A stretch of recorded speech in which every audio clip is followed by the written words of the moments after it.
Live from Burbank, the media capital of the world.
To participate in the general public comment period, please call now at 818-238-3335.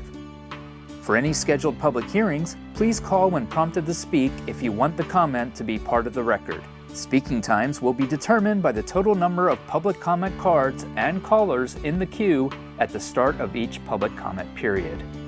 For 1 to 20 total speakers, each speaker will receive up to 3 minutes. For 21 to 39 total speakers, each speaker will receive up to 2 minutes. And for 40 plus total speakers, each speaker will receive up to 1 minute. No additional comment cards or calls will be accepted once the public comment period begins. Interpreters are available for assistance with in-person public comment. Please connect with them if you are in need of services. Hay servicios de interpretación disponibles para asistir con los comentarios públicos en persona. Por favor, habla con un intérprete si necesita estos servicios. Եթե տեղում մեկնաբանություն եք անում թարգմանիչի կարիք ունեք, միացեք թարգմանչի հետ օգնության համար։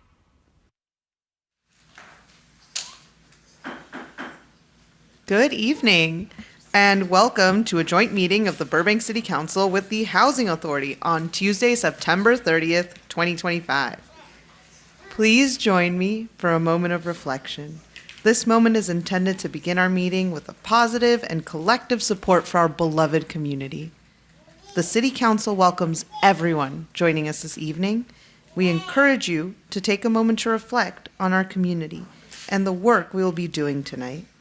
Although each of us has our own unique reasons for being here, we are united in our passion for our wonderful city. As we pause, let us reflect and let us consider our individual contributions and what they mean to those around us.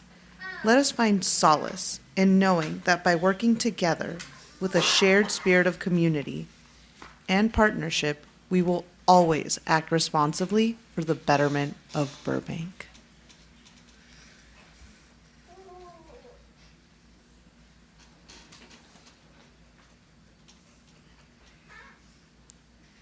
Thank you. Please join me for the flag salute. Ready? Begin.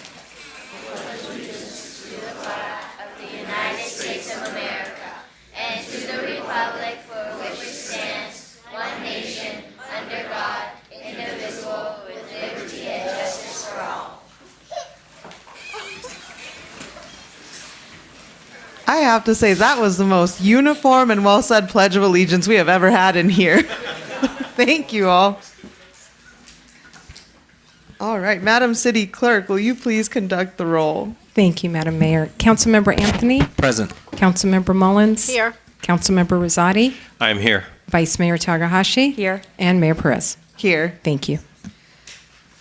All right, there will be 3 periods of public comment tonight. Members of the public may comment in person or by telephone during the general public comment period and must submit cards or call before the public comment period begins. The first period is for general comment on any matter concerning city business and or any agenda item.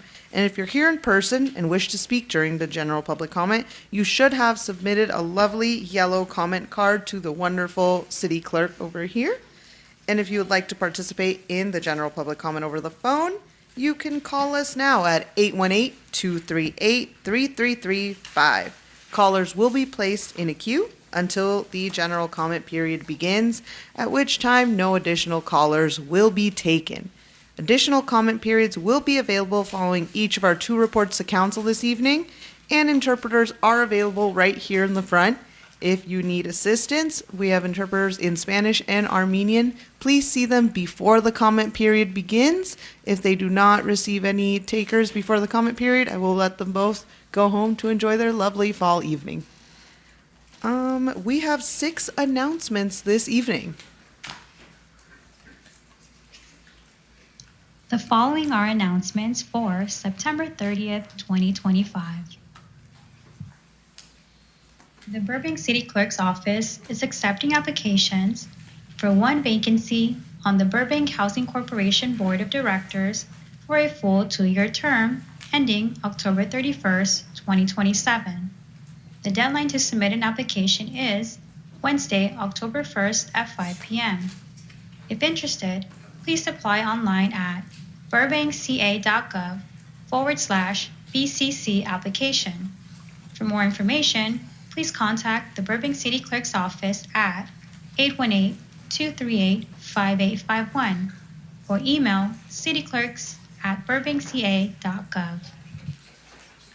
In recognition of the city's commitment to promoting sustainable transportation, all Burbank bus fares will be waived on Wednesday, October 1st for California Clean Air Day.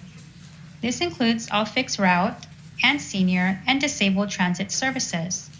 Learn more and find your route by visiting burbankbus.org. The Burbank Animal Shelter is thrilled to invite you to participate in their 100 Cent adoption event in celebration of Parks and Recreation's centennial, celebrating 100 years of parks, people, and purpose. In celebration, adoption fees for all available pets will be reduced to $1 only. On this special day, adoption screenings will be conducted from 10 a.m. to 4 p.m.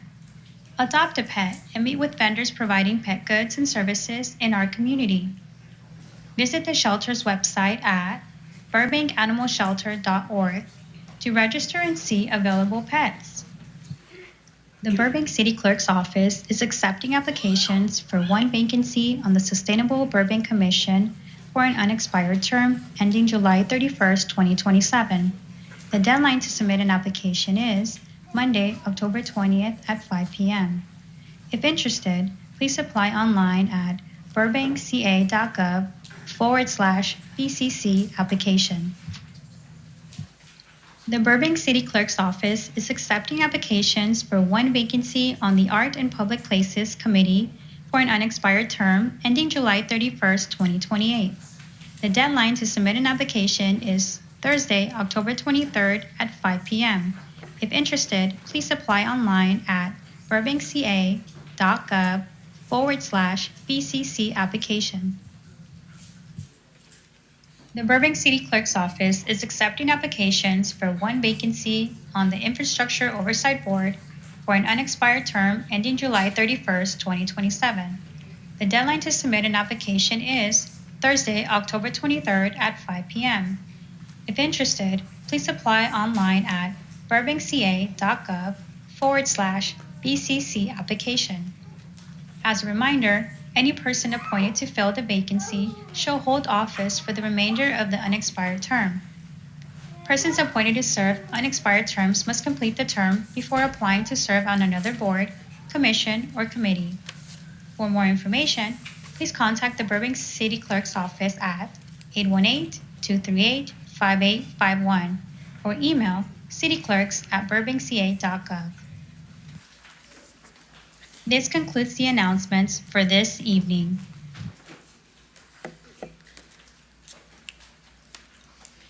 All right. We have a couple of presentations this evening. We're really excited about our first one here. Our first presentation is the presentation of a certificate of recognition for the Burbank Boys U10 All-Stars.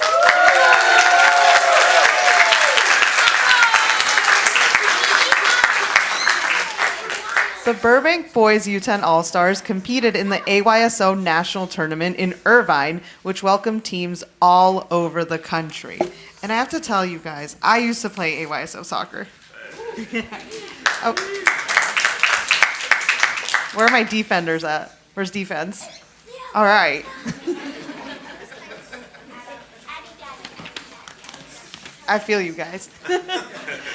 All right. The Burbank boys played 7 games and went on undefeated in the tournament, giving up only 2 goals the entire time.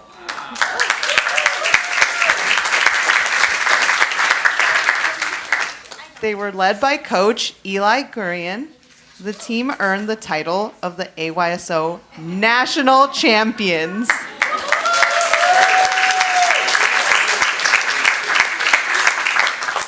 And although Coach couldn't be with us tonight, I see he's here in spirit through these lovely poster boards.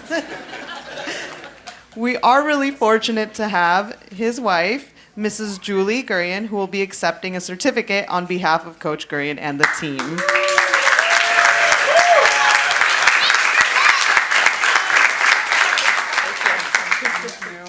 I love the sweater. Go big. Now, I heard a little rumor that you were referred to as Mrs. Coach. And listen, not only was I an AYSO team player, I am a new mom, so I can't wait to be a soccer mom. I can't wait. It starts early, lots of conversations. So excited. Now, it is my privilege to present this to you, a certificate of recognition to you, to the team, to the coach for all of your efforts. It is hard to be a national champion, and you all are making Burbank so, so proud. Congratulations.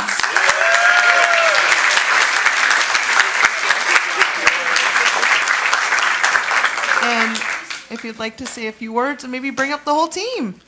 Bring them up. Coach would say, don't dive, keep them in front of you. That's all I got. All right, you guys want to come on up? Let's take a picture.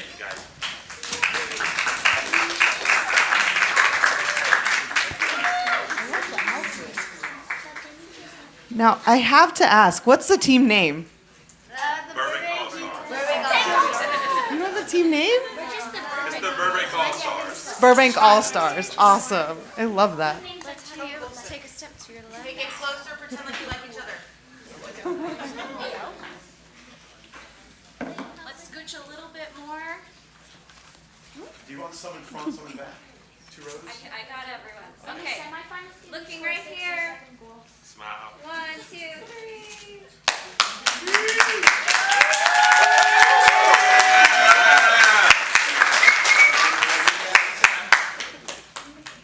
1, 2, 3. More. 1, 2, 3. Thank you.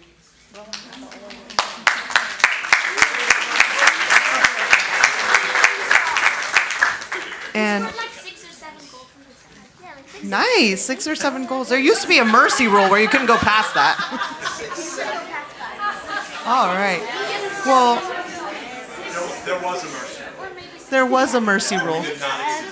Okay, great. We did not exceed 6 to 7 goals. 16 or 17. 16 or 17. It would have been 16 or 17. All right. Now I have one more surprise for all of you all. On your way out, we have a certificate for each one of you and a little goodie bag with some Burbank swag. So enjoy.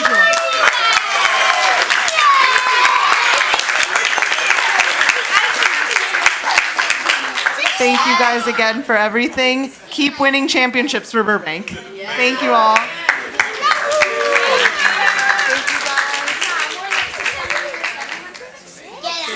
Oh, where's the camera now? This one's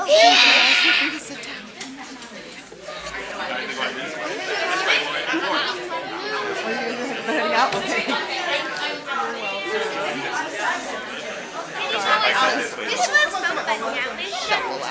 This way, boys. This way. Come on, boys. This way. Get your goodie bag. All right, you have that. Yeah, you're gonna get a goodie bag. Thank you. Yeah. That was great. Bye,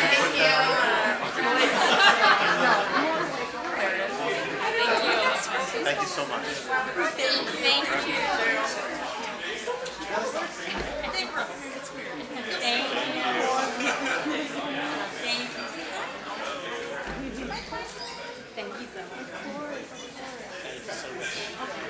Let's give them one more round of applause on the way out.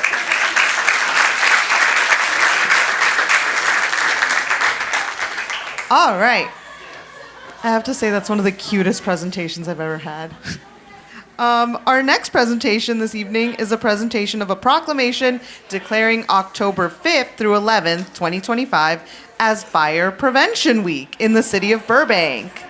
At this time, I would like to invite Fire Chief Danny Alvarez and Fire Marshal Jim Moy to join me at the podium.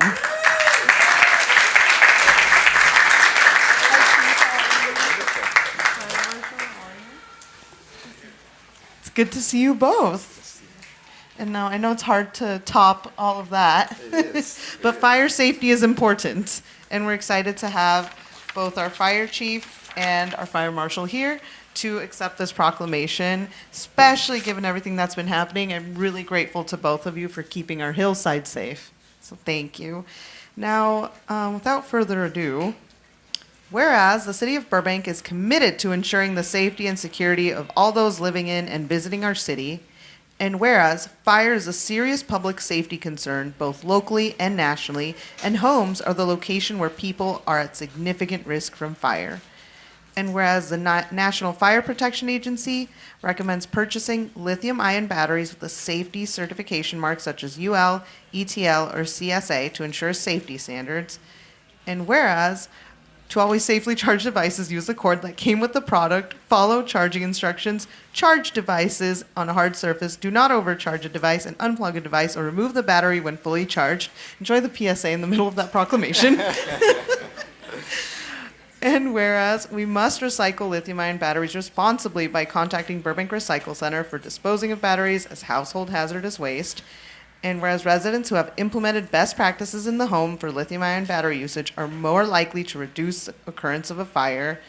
And whereas Burbank's first responders are dedicated to reducing the occurrence of home fires and home fire injuries through the prevention and education. Whereas the 2025 Fire Prevention Week theme, Charging into Fire Safely, reminds us that proper usage of lithium-ion batteries can make a life-saving difference.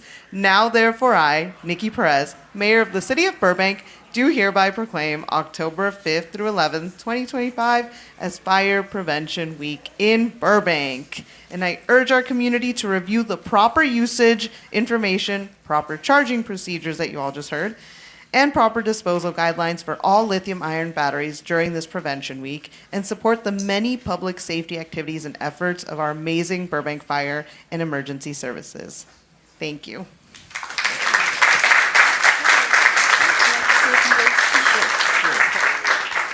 Thank you very much. As you could probably tell, this year's theme for Fire Prevention Week is safety related to lithium-ion batteries. So when most people think of the fire department, they think about the fire engines with their lights and sirens going down the street responding to calls. But a huge part of what we do is fire prevention, and that all works through our Fire and Life Safety Division. And they have a heavy workload. Last year they had over 6,000 inspections, over 200 studio inspections, over 450 construction inspections. Additionally, they investigated over 260 fires. They issued over 900 film permits and 500 annual permits. But one of the biggest things they do and the most effective things they do is public outreach. And we have a few of our folks that lead our public outreach team here today, and I would like to invite them up really quick to be recognized. So Channing, Francis, Christine, come on up. Come on up. They lead a lot of our public outreach initiatives, and throughout this week we are going to be in the community at a couple of different sites, and I'll give it to Chief Moy really quick to just give the dates and times of those where we're going to be. So next week for Fire Prevention Week, obviously dealing with battery safety, we're going to be out at Burbank Airport next Monday and next Wednesday, 9 to noon, and next Thursday evening at the Paseo Promenade from 4 o'clock to 9 o'clock. Thank you all. And one quick shout out. I know you all are already like shaking your heads no, but I'm so glad you're up here. These folks help run the social media, all the public information that comes out of the fire department. And if you've seen their Instagram, you have quite a few fans. So thank you all for keeping us safe, both during the fires and before the fires. Thank you.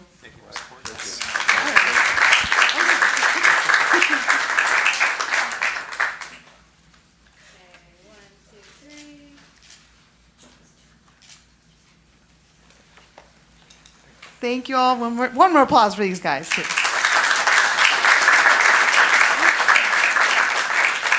Those are all of our presentations today. We had some fun stuff for y'all today. Mr. City Manager, anything to report?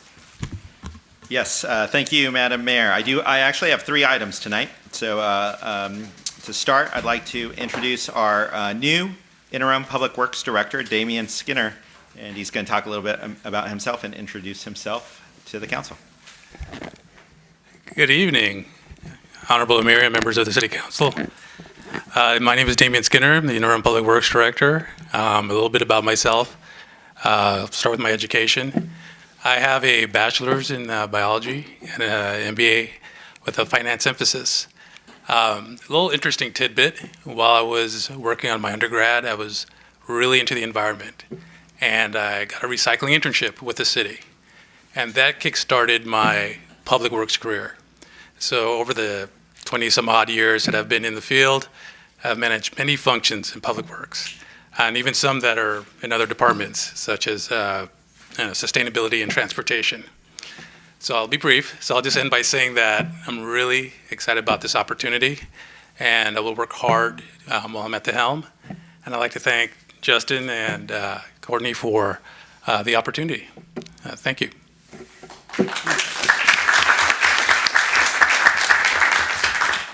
Thank you so much, Mr. Skinner, and we're happy to have you.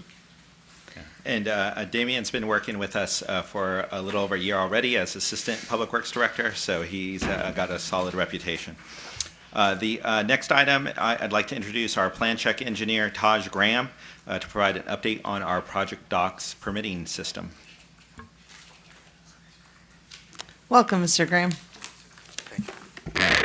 Good evening, Madam Mayor, Madam Vice Mayor, members of the council, staff, members of the public.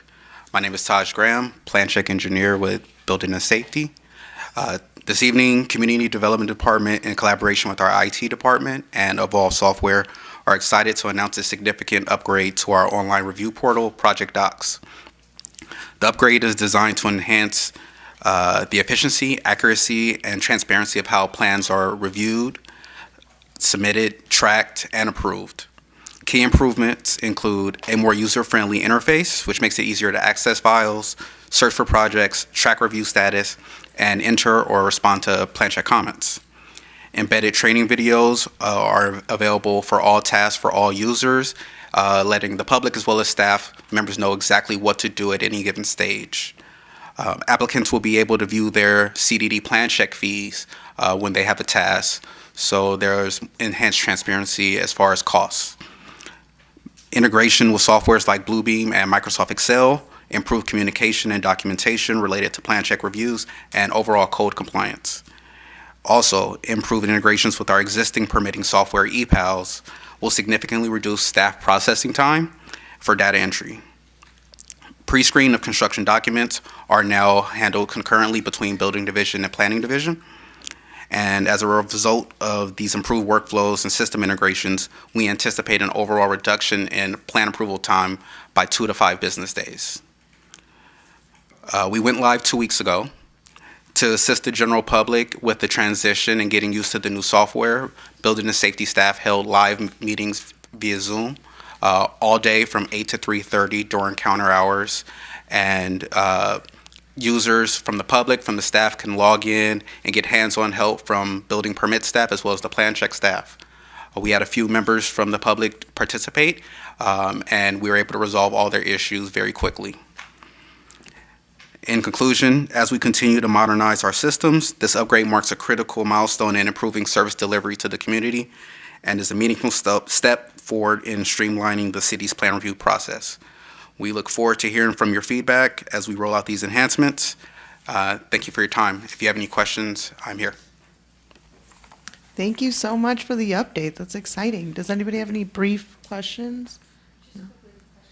Vice Mayor? Thank you so much for this update. That's very exciting. Just to confirm, this is for plan check for both residential and commercial plan checking? That is correct. Wonderful. Thank you. Thank you. Great. Thank you so much. Okay. So,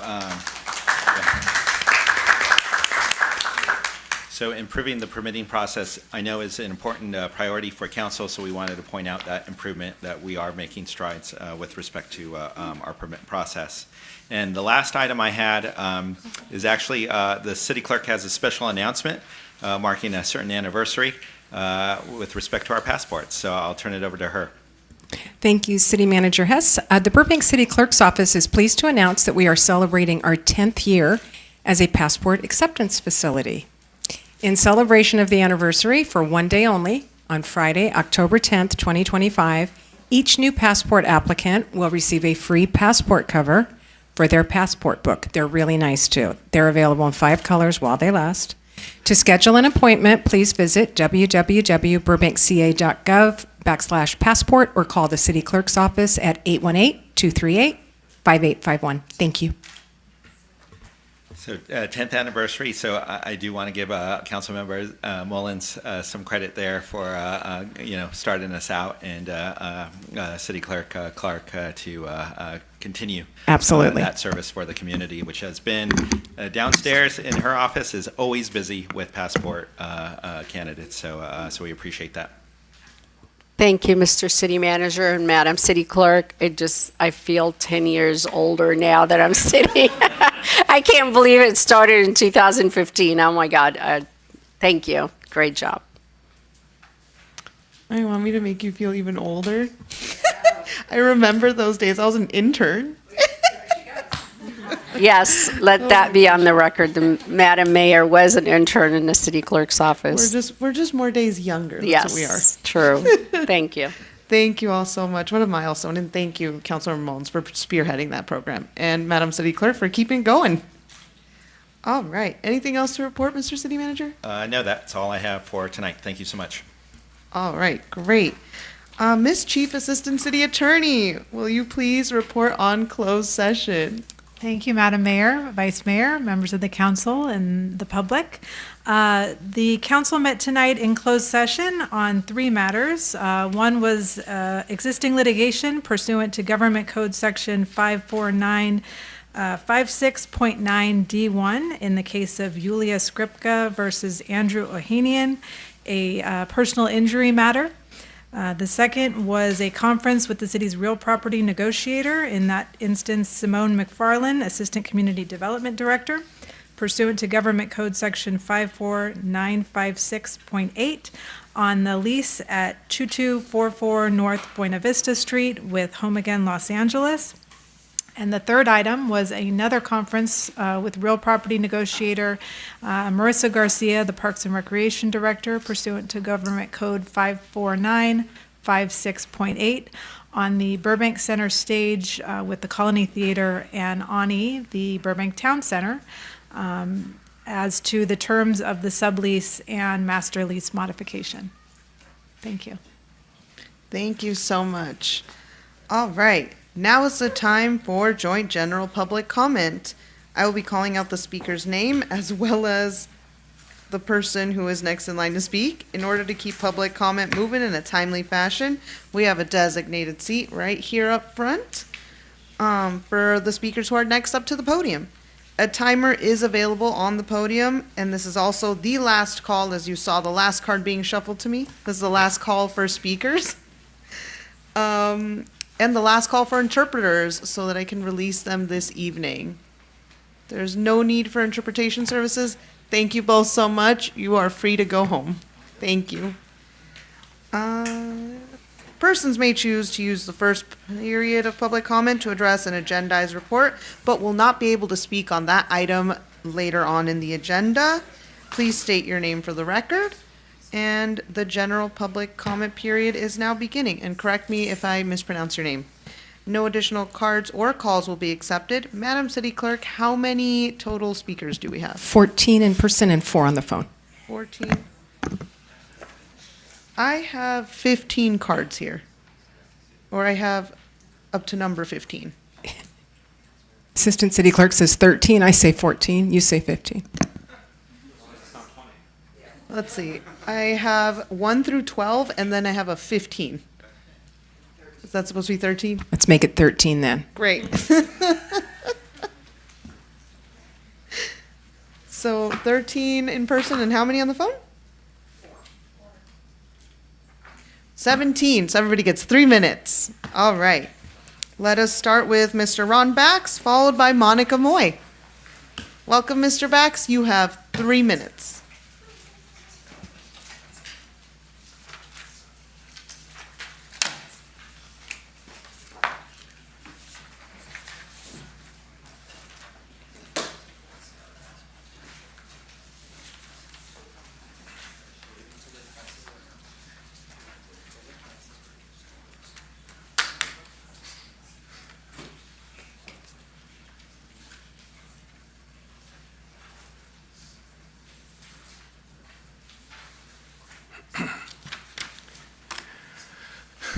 Good evening, Mayor, Vice Mayor, Council members, and City staff. Ron Bax.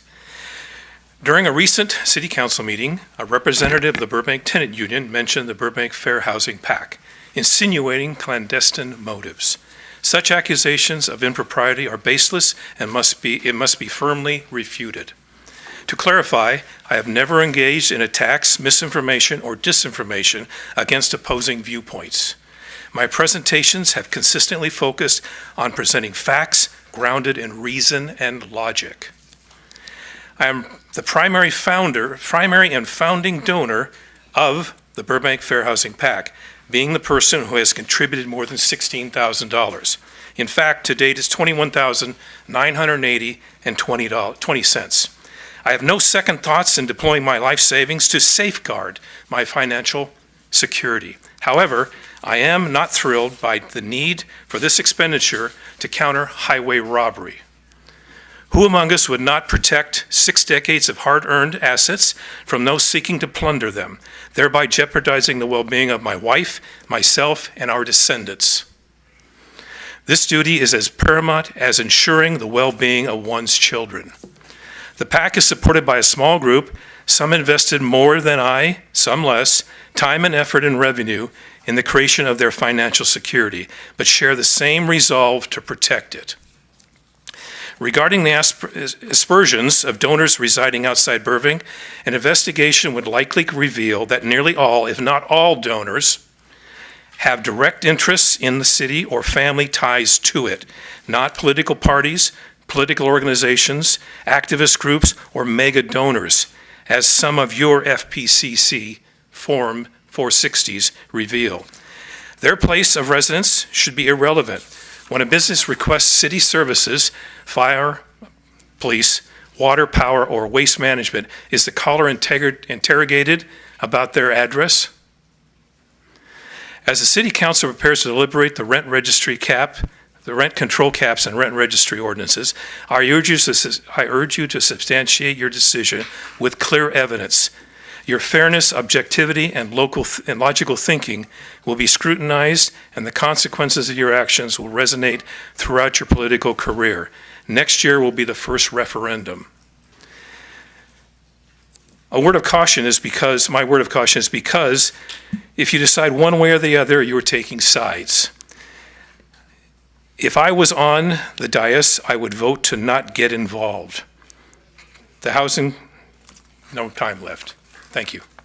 Thank you for your comment. Our next speaker is Monica Moy, followed by Mark Scroggs. Good evening, Mayor Perez, Vice Mayor Takahashi, council members and staff. My name is Monica Moy, and I am a Burbank resident and the current chair of the Cultural Arts Commission. I'd like to take a moment to share some exciting updates on the work of the commission and the ways that we are engaging our community through the arts. A few weeks ago, we hosted the annual Fall Festival at Johnny Carson Park as part of the Starlight Bowl on Tour series. This event drew an estimated 800 community members who enjoyed live bands, booths, and family-friendly activities. excuse me. Our Burbank Community Arts Grants Program is currently open to accepting new applicants for 2026. The grant program is designed to support local artists and nonprofit art organizations while engaging the Burbank community. This program offers grants ranging from $1,000 to $5,000 for visual and performing art projects. The application deadline is October 17th. That's a hard deadline, please don't miss it. And to support applicants, we will host a Q&A workshop on Wednesday, October 1st, which is tomorrow. Registration is available online, and we encourage all interested artists and organizations to participate. Past grant recipients continue to enrich the community with performances and programs. A few highlights include the Burbank Community Band's free Halloween concert on October 25th, and a classical music concert at Salit Conservatory on October 26th. More details on these and many other art events can be found on burbankarts.com. Finally, the Painted Utility Box Project, a beloved and visible public art initiative, is seeking 6 additional sponsors. So please reach out if anyone is interested in sponsoring a utility box. There is Phase 8 along Glen Oaks Boulevard, and Phase 9 is starting, which will be along Verdugo. And the Phase 9 artists are scheduled to begin painting from mid-October through November. And we are eager to bring even more color and creativity to our city streets. I want to thank the council for your continued support of the arts in Burbank. Together, we are strengthening community pride, fostering creativity, and making Burbank an even more vibrant place to live. Thank you. Thank you. Our next speaker is Mark Scroggs, followed by Eric Hawk with the Burbank Community Band. Good evening, everyone. I'm Mark Scroggs. There's a lot of news out there right now, so it's easy to miss that there's plans for Paramount to acquire Warner Brothers Discovery. What this means is that these companies would merge. I'll get into that in a second. But what it means is, for the community, a lot of jobs will be gone, a lot of places will be gone. We've seen this in the past. Warner Mount, as it's calling itself in the media, should be carefully monitored because it'll greatly affect us. When NBC and Universal merged a few years ago, NBC eventually moved to Universal City. Both cut jobs, both cut productions.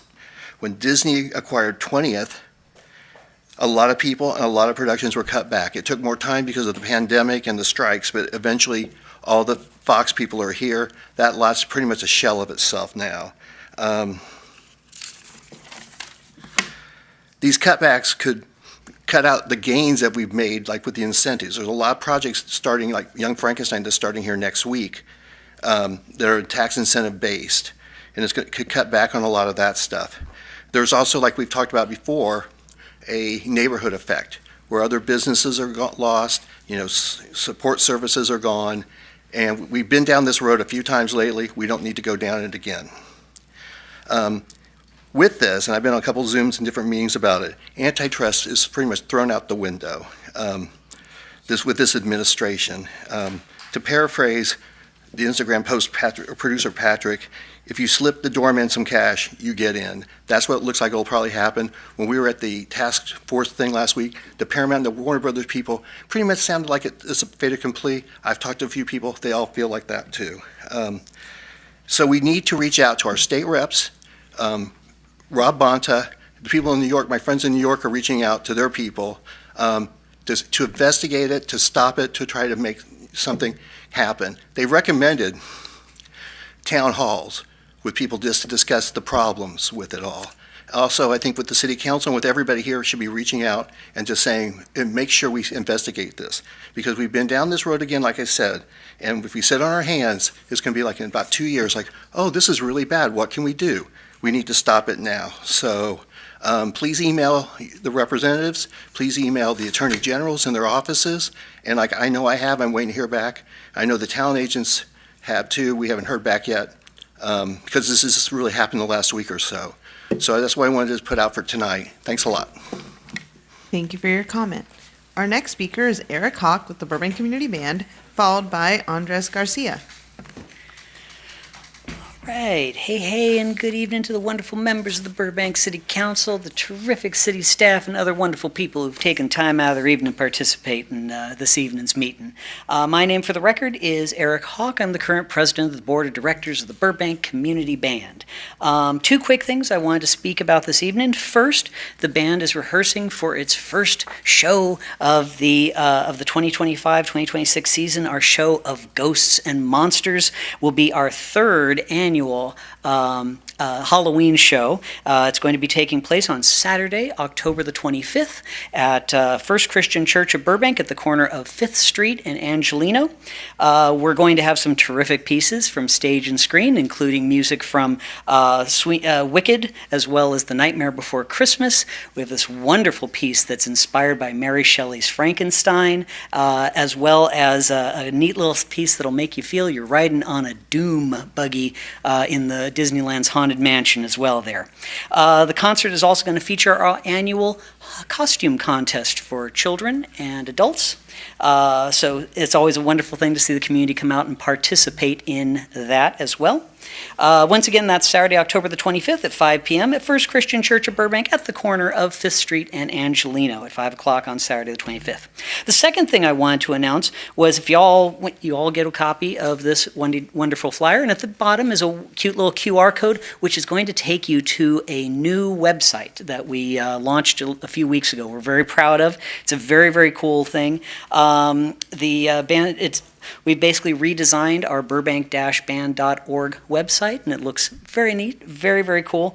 It highlights the musicians of the band, the performance of the season, as well as some of the wonderful partners that we've had with this band, supporting this band over our 85 years here in Burbank. We did a great deal of quality control over the past couple of weeks. I'm happy to say the YouTube video links do link to videos, the calendar links do link to calendars, and it's actually going to be my birthday this week, so I don't need anything, but if you happen to donate to the band, the donate button actually works perfectly fine as well. So, let's see, last council meeting. All right. Oh, yeah. And actually, I think at the last council meeting I attended, one of the council members mentioned has sometimes passed us in the park and heard the music. We're playing Friday mornings from 9:30 to 11:30 in the morning on Friday mornings. You're all loved. You're all welcome. If you ever want to stop by and listen to the band play, come by to Cambridge Park. We're in room 5 from 9:30 a.m. to 9:30 a.m. to 11:30 a.m. Getting ready for the concert. And I have flyers to pass out to all of y'all. All right, thank you, everybody. Thank you for your comment, and happy almost birthday. Thank you. Our next speaker is Andres Garcia from District Representative. He's a district representative for Senator Menjivar's office. Welcome. And then followed by that is Susan O'Carroll. Great, thank you very much.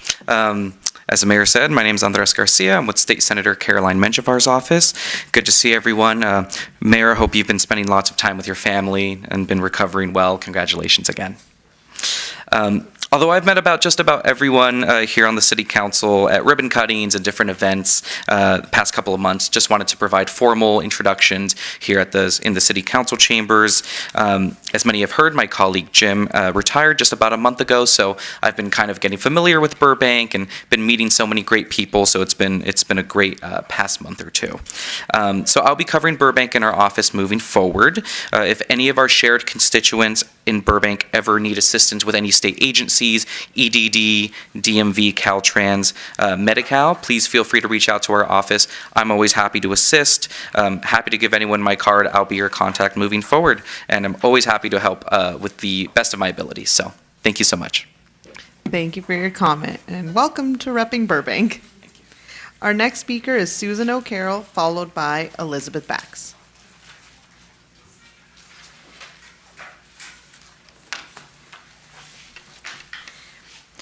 Good evening, Mayor and members of the City Council. As you probably all know, on September 12th, SB 79 was passed by the state legislature and is now before the governor. This bill will have a devastating effect on Burbank neighborhoods and the city in general. Burbank's representatives, Senator Minjavar and Assemblyman Schultz, failed to vote no on SB 79. They simply failed to vote at all. Burbank state representatives did not act to defend Burbank against this terrible bill. Here's Nick Schultz's explanation for why he failed to vote. Can you please play the video? I don't believe it's appropriate, in my view, to vote no. If I agree with the premise of the bill, if I agree with many aspects of it, me not voting yes, in many ways has the same effect as a no, because Mr. Wiener needed 41 votes and he did not count me as one of his 41 votes that he needed. I reserve a no vote for a bill that I have a fundamental philosophical disagreement with. So apparently Schultz agreed with many aspects of the bill and did not have a fundamental philosophical disagreement with SB 79, a bill that will destroy Burbank neighborhoods, remove local land use control from the city, invalidate the city's housing element and much of its general plan, and result in overdensification with the potential to overwhelm Burbank's infrastructure. Schultz and Minjavar may not have bothered to vote no on a bill that will harm Burbank, but I will be voting no on Schultz and Minjavar come Election Day. Although Burbank state representatives did not protect Burbank, City Council has tried to do so and has sent a letter to, as have Glendale and Los Angeles, asking the governor to veto SB 79, something all of us should do. Contact the governor, ask for a veto. In the meantime, though, I would like to thank the City Council and staff for trying to defend Burbank and for their veto request. And I would ask that everybody join me in a round of applause for City Council for doing the right thing. Thank you very much. Thank you for your comment, Carol. Or Susan, sorry. Our next speaker is Elizabeth Bax, followed by Diana Pulver. Welcome, you have 3 minutes. Just a little dance with that as well. Good evening, council members, city staff, and everyone out here. I just wanted to follow up with what Susan was chatting about there and say that I am so beyond grateful that you both first sent just letters to ask them to vote no, and then followed it with a letter to have Governor Newsom veto it in the next couple of weeks. He has about 2 more weeks to make that decision on that. I don't understand what our Assemblyman Schultz couldn't find a fundamental philosophical reason to vote no. This has the potential of destroying my neighborhood. And if it destroys my neighborhood, it destroys my American dream. I've worked so hard to live in the neighborhood in a beautiful town, so hard in this big city, and that could be gone very easily. So I can't tell you how beyond grateful, thankful, appreciative, I couldn't say more for you trying to make this happen, because I just can't believe somebody would want to just take that away, especially somebody that works for the government. And that's kind of what this world is about. Buying a home, a single family home. I got it. I've raised my kids. I'm still there. I want to retire there. But not if I've got high rises on all around me. No parking. I really can't tell you how much this meant to me, even if Nick Schultz thinks it's not important for the city that he lives in. Thank you. Thank you for your comment. Our next speaker is Diana Pulver, followed by Daniel. Welcome, Diana. You have 3 minutes. Hello. Hi. Look at my glasses. Jesus. Good evening, Mayor, Vice Mayor, and council members. My name is Diana Pulver, and I'm here to ask that you reconsider the rent registry and to disavow any possibility of rescinding Measure RC, especially since the majority of Burbank residents voted against it. Adding additional layers of bureaucracy doesn't do anyone any good. With excellent city services, Burbank is an example of what small government can do. Small government can respond faster to its citizenry. Emergency response times of 2 minutes as opposed to 20. and it doesn't take 2 years to fix a pothole. Too much bureaucracy and too many regulations will stifle Burbank. Do not LA my Burbank. Thank you. Thank you for your comment. Our next speaker is Daniel, followed by Joe Pimienta.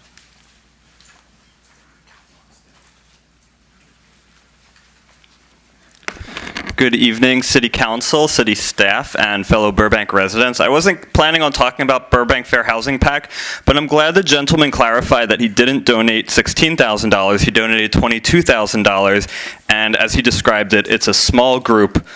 So a small group of large donors, that sounds like democracy in action to me.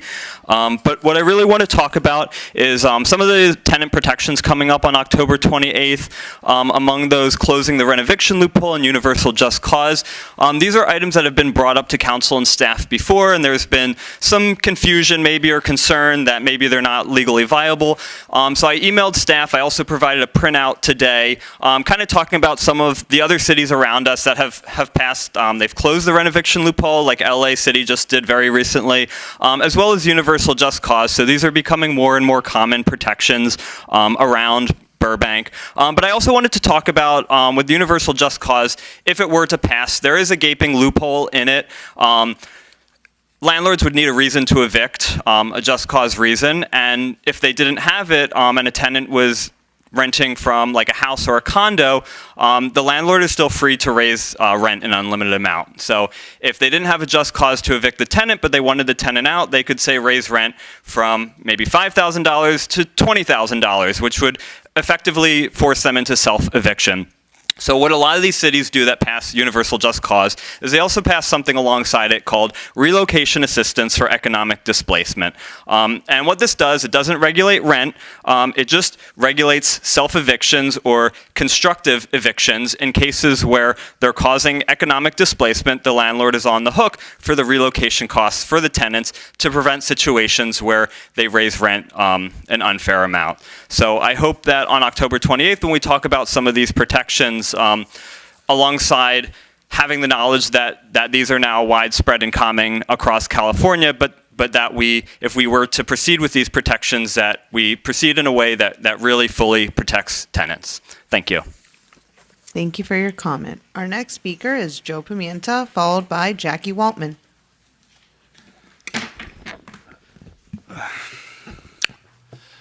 Good evening, Mayor, Vice Mayor, council members, staff, and everybody present in the chamber. First and foremost, I just want to say thank you to everyone at Burbank Pride for organizing the event that happened on Sunday. That was a wonderful event. It was just a really fun time. So it's wonderful when the city comes together for something so joyous, right? So just because I'll take the time for it, it's long live the LGBTQ and trans lives matter. Now, what I'm here to talk about, has no surprise to everyone, is pretty much exactly what someone else was here talking about. So about 2.5 years ago, when Burbank Tenant Union and other members of the community started coming forward about facing the rent evictions and about what they were seeing as a housing crisis, the response was that there was no housing crisis. As we continued talking, eventually that goalpost got moved to, well, there really isn't a housing crisis. It's just a few disgruntled tenants, and it's just a few bad apples example. That later on turned into, there's a bit of a housing crisis, but it's manageable and it's normal and it happens all the time. Don't worry about it. Don't do anything. Now here we are where they are saying, well, there is a housing crisis, but don't worry, the market will fix it. It's okay. There's a housing crisis, but it's really nothing to be worried about. Trust the system. Now they are saying there's a very big housing crisis all across the country. It's just the way that it happens. Everyone is feeling the squeeze, but do not do anything about it because this is just the way that it goes. Do not worry. Now, the reason why this gets my goat is because what they are saying, whether they realize it or not, is that some tenants are expendable. What they are saying is, don't do anything, because I don't want to get regulated because it'll cost me. But what they are also saying is, if that means the tenants will get displaced, that is an acceptable price to keep the community as we want it. And I have a strong disagreement with that. That is another reason why we at the Burbank Tenant Union keep saying that the people are Burbank. That is why we are saying that housing is a human right, and that is why we are saying that we need stronger tenant protections to make sure that everyone has a decent quality of life, which would make this community what it is, a wonderful city to live in. So with that, thank you for your time. As always, I'm very glad to be back, and thank you for all you do. Enjoy the rest of your evening. Thank you for your comment. Our next speaker is Jackie Waltman, followed by Harry Tamurian. Hi, City Council. Thanks for the 3 minutes tonight. That's great. I suspect you may be tired of me bringing this up, but there have been several votes on rent control, and each one of them has been defeated. It has been stated that 50% of the city voters are renters. Judging by the election results, many renters were also against rent control. Rent control is an idea that is generally romanticized, ideal that all renters will live happily ever after if it is enacted. This idea seems to come from people who grow up on fairy tales. The people who have spoken before this council on this issue have not come with their own stories. They talk about the vague them who will become homeless if rent control is not passed. I have not seen real people come here with real situations. The members of the tenant unions have no idea what it takes to provide housing and run a successful business because they've never done it. Much of what they say appears to be throwing stones based on their resentment of others' success. Rent control will not generate affordable housing. It will not keep people from being evicted. The current approach by the tenants union is flawed. Housing cost is one issue in a person's life, as is the cost of utilities, food, gas, clothing, etc. Rent prices are based on the market. The only way to achieve affordable housing is to build your way into it.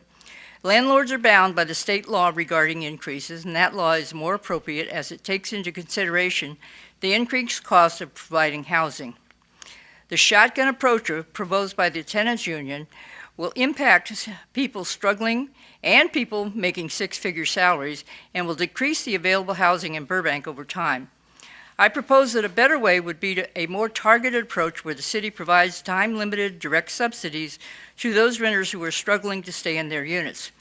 The Burbank Housing Department could be tasked with administrating this fund, as this agency is already in place, and it would not require $7 billion to create a new department to manage the fund, and would limit the additional cost to the city. This way, the people who really need help will be able to apply. I suspect that this will be a more efficient way to use city funds with greater potential help to those who need it. Let's put that $5 or $6 million in the hands of people who really need the help and not people who are driving BMWs. Additionally, there is no need for a registry. If a tenant protection is violated, there is already a landlord-tenant commission that can address those complaints.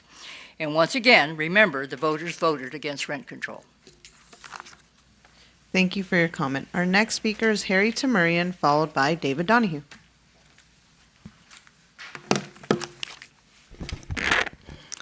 Good evening, Mayor Perez, City Council, Vice Mayor Takahashi, council members. My name is Harry Tamurian. I'm from the Burbank Association of Realtors. I'm addressing two important issues today, rent control and the rent registries. While both may be presented as solutions, the reality is that they create inequities and they come at a cost that falls disproportionately on housing providers. First, rent control. On the surface, it may seem like a fair way to protect tenants, but in practice, it does not help both sides. It takes from one side to benefit another. This practice creates the largest inequity. When government freezes or restricts rent, it is essentially dictating to housing providers to directly subsidize tenants out of their own pockets. This shifts the responsibility of providing affordable housing away from the broader community and places it squarely and unfairly on a small group of property owners. Imagine if we tried to solve the high cost of food by telling grocery store owners they could no longer raise their prices to meet rising costs. We would never expect grocers to take on that burden alone. Yet, that is exactly what rent control does. It tells housing providers to absorb inflation, taxes, maintenance, insurance, and compliance costs without the ability to adjust fairly and equitably. Over time, this discourages investment in housing, reduces the quality of available homes, and ultimately hurts the very people it's supposed to help, the tenants. Second, the rent registry. At first glance, it sounds like another tool for transparency, but it is deeply problematic. A rent registry is essentially a government database that tracks and stores the private financial information of housing providers. This raises serious privacy concerns and creates yet another and unneeded and unwelcomed layer of bureaucracy, not to mention that an exorbitant cost to citizens of Burbank. It does nothing nothing to lower rents, it does nothing to create new housing, and it does nothing to address affordability. What it does is expose private citizens to potential misuse of their data while creating administrative costs that will inevitably be passed down to both owners and tenants. Rent control and rent registries do not create fairness. They do not create equity. They create division. And that division has only grown because this council continues to push a personal agenda disregarding the will of the people who voted against these policies not once, but twice. You do not work for special interest groups. You work for the citizens of Burbank. Real solutions will come not from punitive regulations, but from building more housing, cutting red tape, and ensuring that affordability is a responsibility shared by all, not a burden carried only by housing providers. Thank you. Thank you for your comment. Our next speaker is David Donahue. Oh, our last speaker is David Donahue. In person.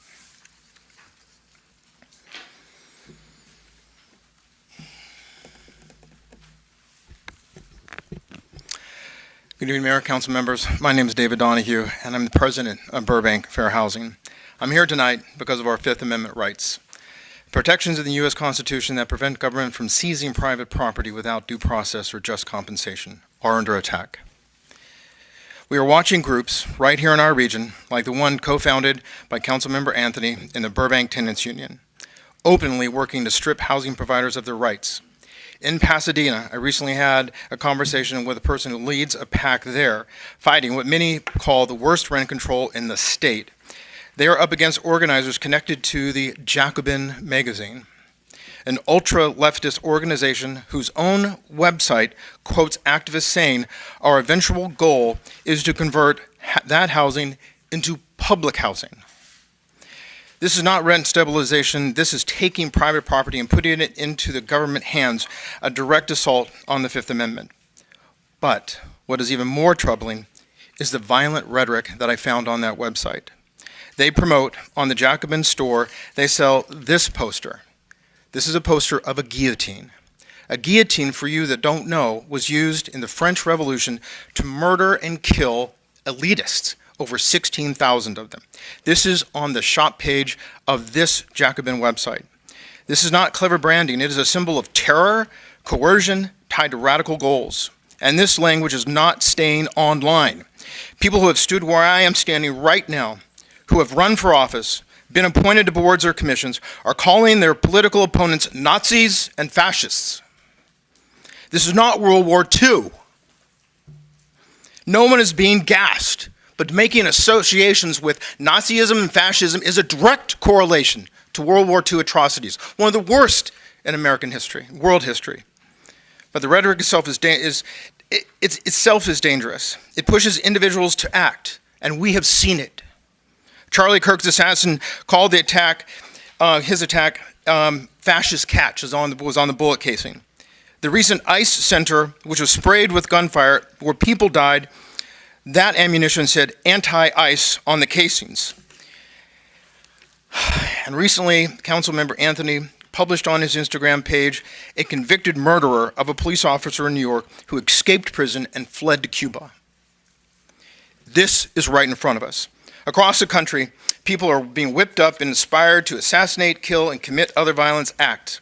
I am asking the council to do two things.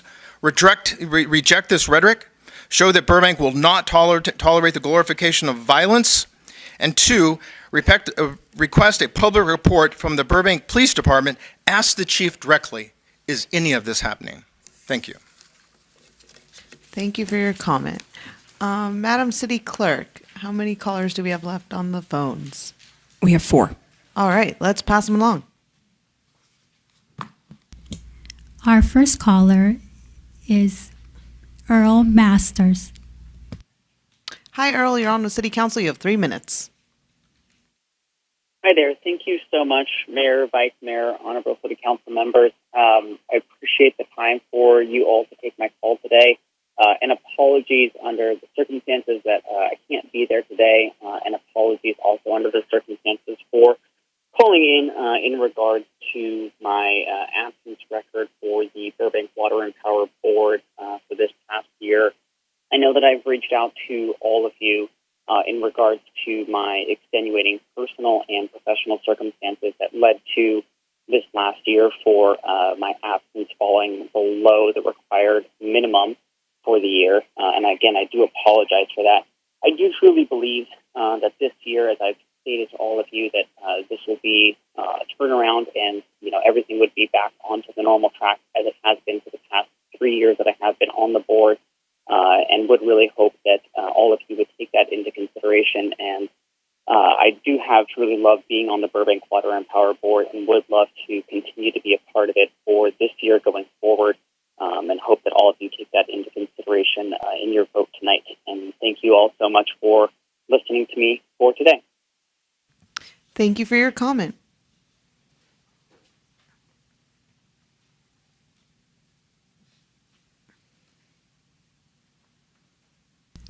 Our next caller would like to remain anonymous.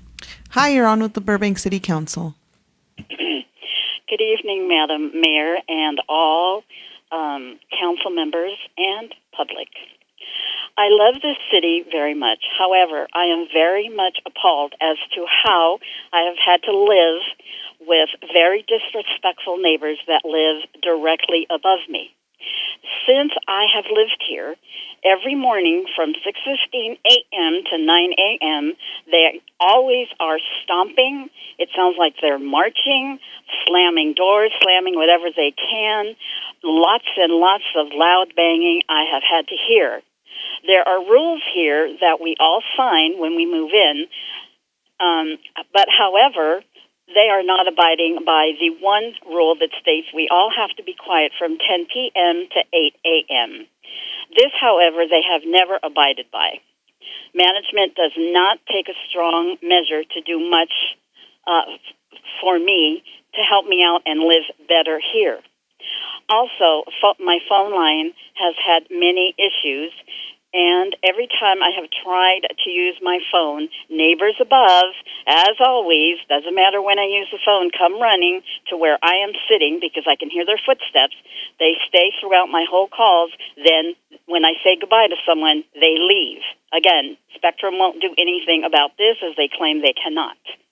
I have asked for assistance with these neighbors from the city and others, and everyone has said, ma'am, there's nothing we can do. I have a disability, and I have to use my ears as I'm visually impaired, and I have very sensitive ears, but nobody seems to care. If you have any someone out there who can help me out, you may get my name through the office for City Council, and my number. I will go ahead and let someone there release my number to whoever can assist, because this isn't fair that I've had to relocate in this building, paid a lot of money. No, I cannot move again, and yet management is taking sides, and they have always. And again, in the city, no one can help me. How is that possible? So I'm living a very frustrated life here, and I'm not getting the assistance I'd like. As I've done a lot of research on my own, but with my disability, it is a hindrance. So I obviously can't get the, everything that I need to get these people to settle down, because they're not going to. Thank you for listening, and I hope someone out there will call City Council office, leave your name and number so you may help me out. Thank you so much. Thank you for your call. Next caller, please.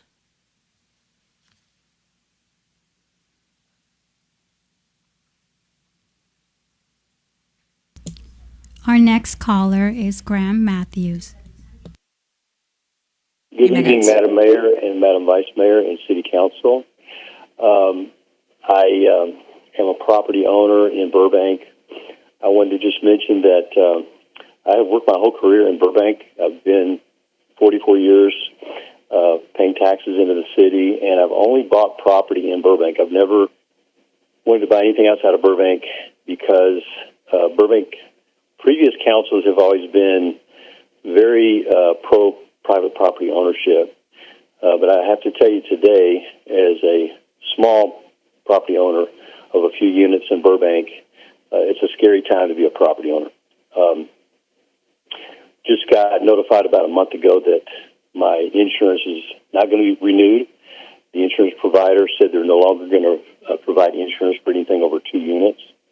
So we have to scramble to find insurance, and the quotes I'm getting are about triple what we've been paying. So that's a 300% increase, not a 2% increase, or even what the state allows now under the state rent control, which everybody has learned to live with. The other thing, too, is just that even though I've worked in Burbank my whole life, I have grandkids that are in another area, and so I do have a second property in that area. So somebody may look at that record and say, well, here's somebody outside of Burbank that has no affiliation with Burbank that's speaking up about property ownership. I've worked 44 years in this town. I love this town, and I hate to see what's happening here.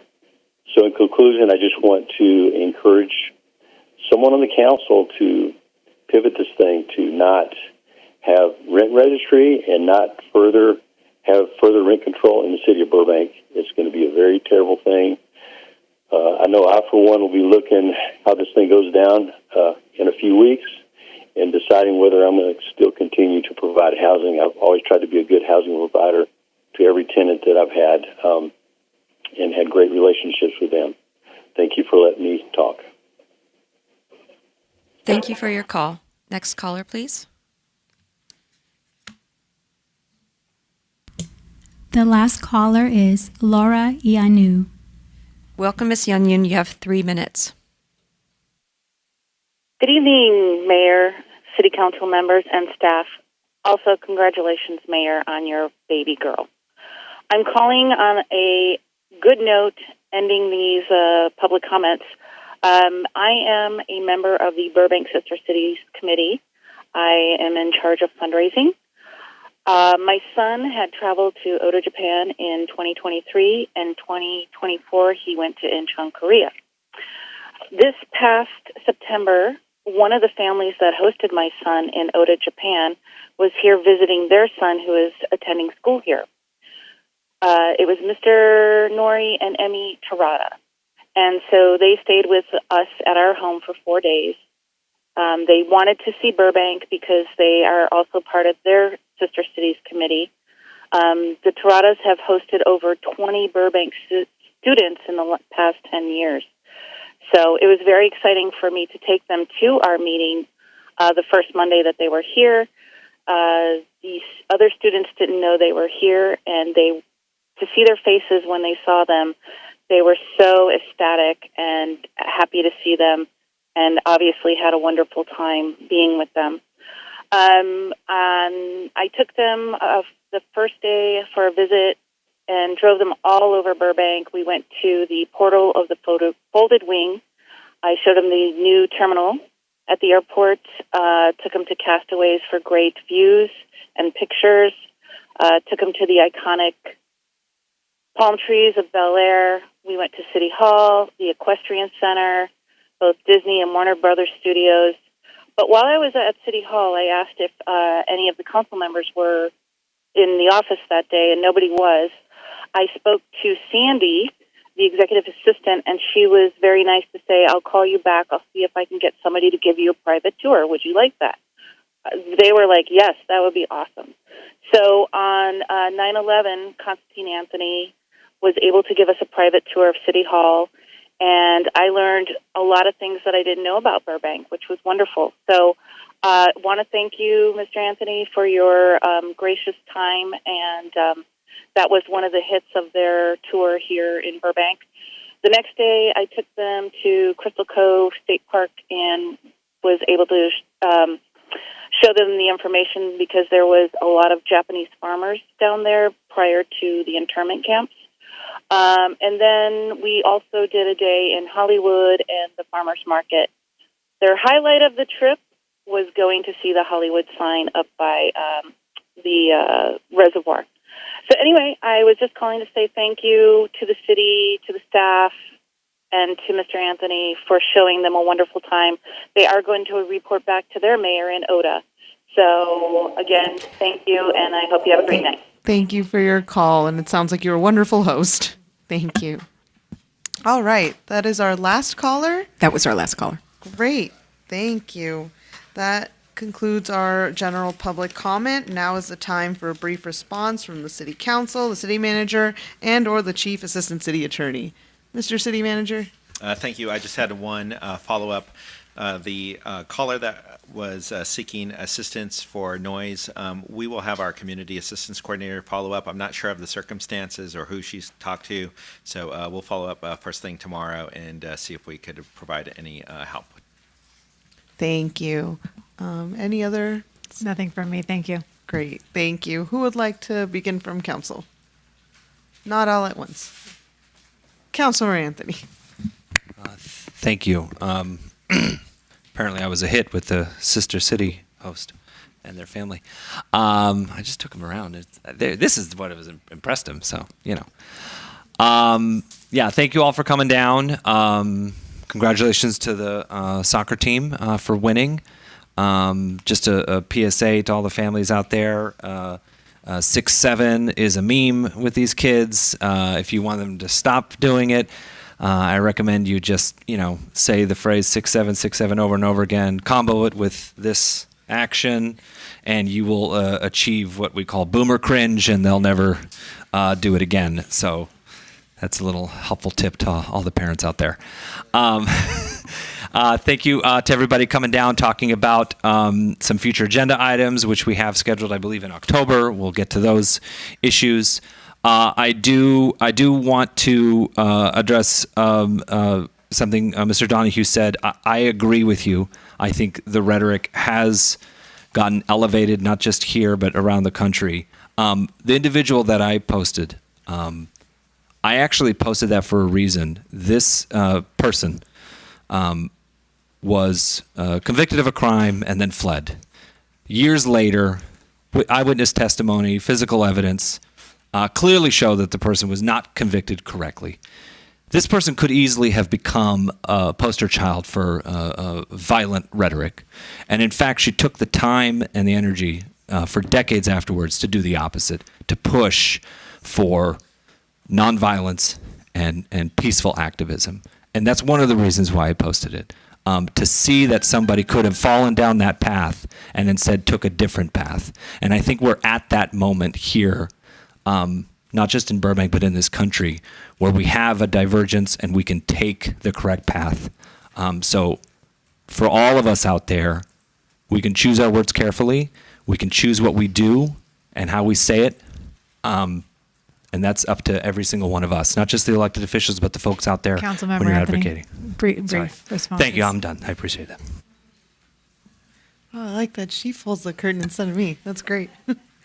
All right, who else would like to respond next? Councilmember Rosati. Thank you, Madam Mayor. Congratulations to the AYSO All-Stars. I'm glad to see that AYSO is still thriving. Back in the day, my parents and another family brought AYSO to Burbank. So there was a lot of hard work involved in that. Some years where my parents spent a lot of time on the soccer fields. But that was back in the day, and like I said, it's actually fun to see that it's thriving.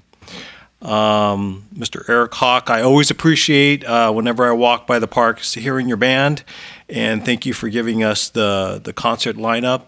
I'll try to make it to one of those events. Thank you. And to Ms. O'Carroll, thank you for updating us on SB 79. I would encourage everyone to write or email our governor, call the office. It could be devastating for our city and maybe California. Universal rent control.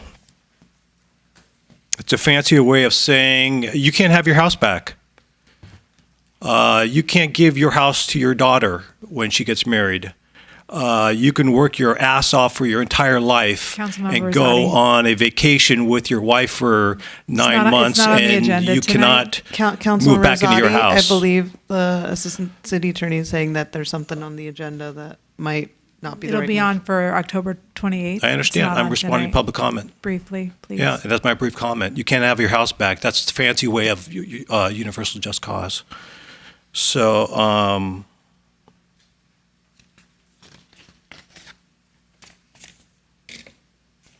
and then regarding the housing crisis, Right now, we're at 10% vacancy rate, and we're approaching 12%. We're on the market, days on market for rentals are almost 65 days with 3 reductions of rent.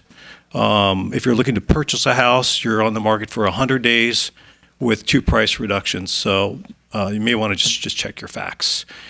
As a seasoned professional, the data's right in front of you. Thank you. All right, thank you. Who would like to go next? Vice Mayor Takahashi. Thank you, Madam Mayor.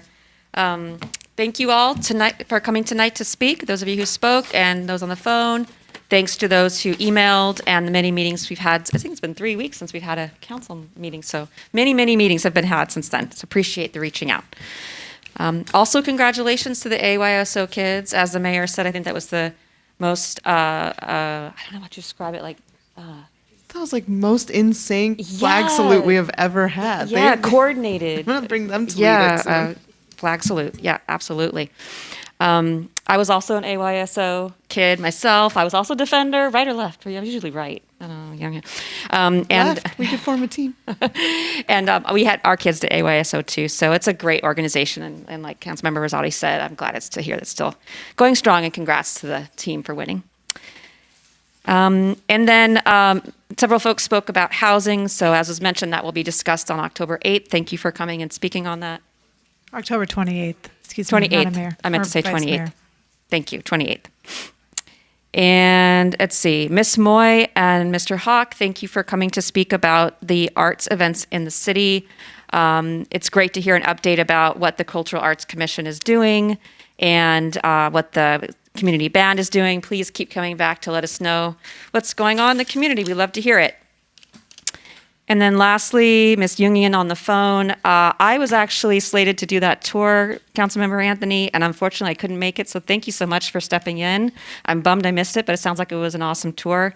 I cannot speak fluent Japanese, so I think they missed out on Yeah, being there. a bummer. And the Sister City program is amazing, and I encourage anyone who's interested in participating either as a host or as a chaperone for one of the trips. It's a great opportunity to celebrate our sister cities with Oda, Japan, and Incheon, Korea. That's it. Thank you, Madam Mayor. Thank you, Vice Mayor. Councilor Mullins. Thank you. Of course, I too want to congratulate the AYSO kids. Great job. And also congratulate Ms. Moy for the culture arts, for all the work that you do for our community. We appreciate all your hard work. And again, we want to put a plug for sponsorship for the boxes on Glen Oaks and Verdugo. You can look them up online and see how you can contact them to sponsor it. Eric, it's always a pleasure, and I think he left. I wanted to wish you an early happy birthday. So thank you for sharing that with us tonight. And Ms. Okur, I appreciate the applause. We hardly get any applause here on council. So, I am so appreciative for acknowledging or recognizing the council for what we try to do. And both of you Elizabeth as well, so coming here and acknowledging what we try to do. So hopefully we're keeping our fingers crossed on the 12th for the governor's decision. Also, let's see, the other items that were brought up here tonight, as my colleague said, we will be discussing that on the 28th for the housing matters. And then boards and commissions will be up next in our discussion right now. So thank you, everybody who came in tonight. Thank you, Council Member. I'm just going to start off by saying I learned tonight that we have half an AYSO team here. We're ready to go, the three of us. You played soccer in school, and did you ever play soccer? I played volleyball and I was in drama. Oh, that's awesome. No soccer. Listen, you're leading our pickleball team, so... but congrats again. National champions is a big deal. So congrats to all the boys on that team. We're really excited for you and can't wait to see you again. And congrats to our fire chief on National Fire Safety Week. Let's see. Thank you, Ms. Moy, for the Burbank Community Arts Grant and Workshop. Please do seek out more information about that and share with your friends who are artists. We love to have applicants for this grant.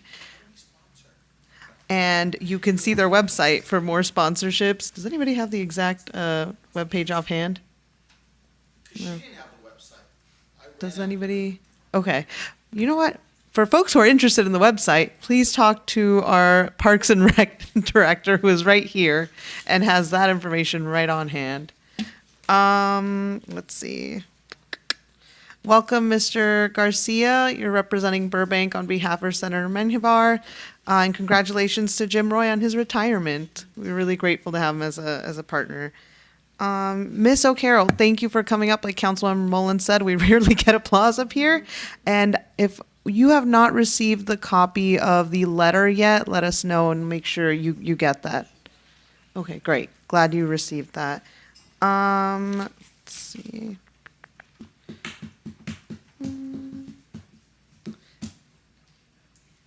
I think the only other thing I will say is, yes, shout out to Burbank Pride on their event this weekend. I know one of the speakers mentioned that. Congrats them on a wonderful event, and thank you for continuing to celebrate our LGBTQ plus community here in the city of Burbank. All right.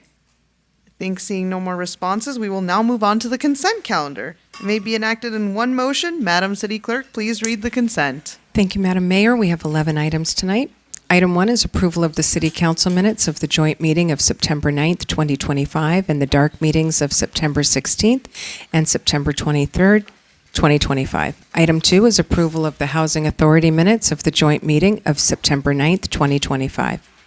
Item 3 is adoption of a resolution approving the fiscal year 2025-2026 Homeless Incentive Program interagency agreement between the Los Angeles County Development Authority and the Housing Authority of the City of Burbank, BHA, awarding the BHA $99,888 for fiscal year 2025-2026 and authorizing the city manager or his designee to execute the agreement and any future amendments.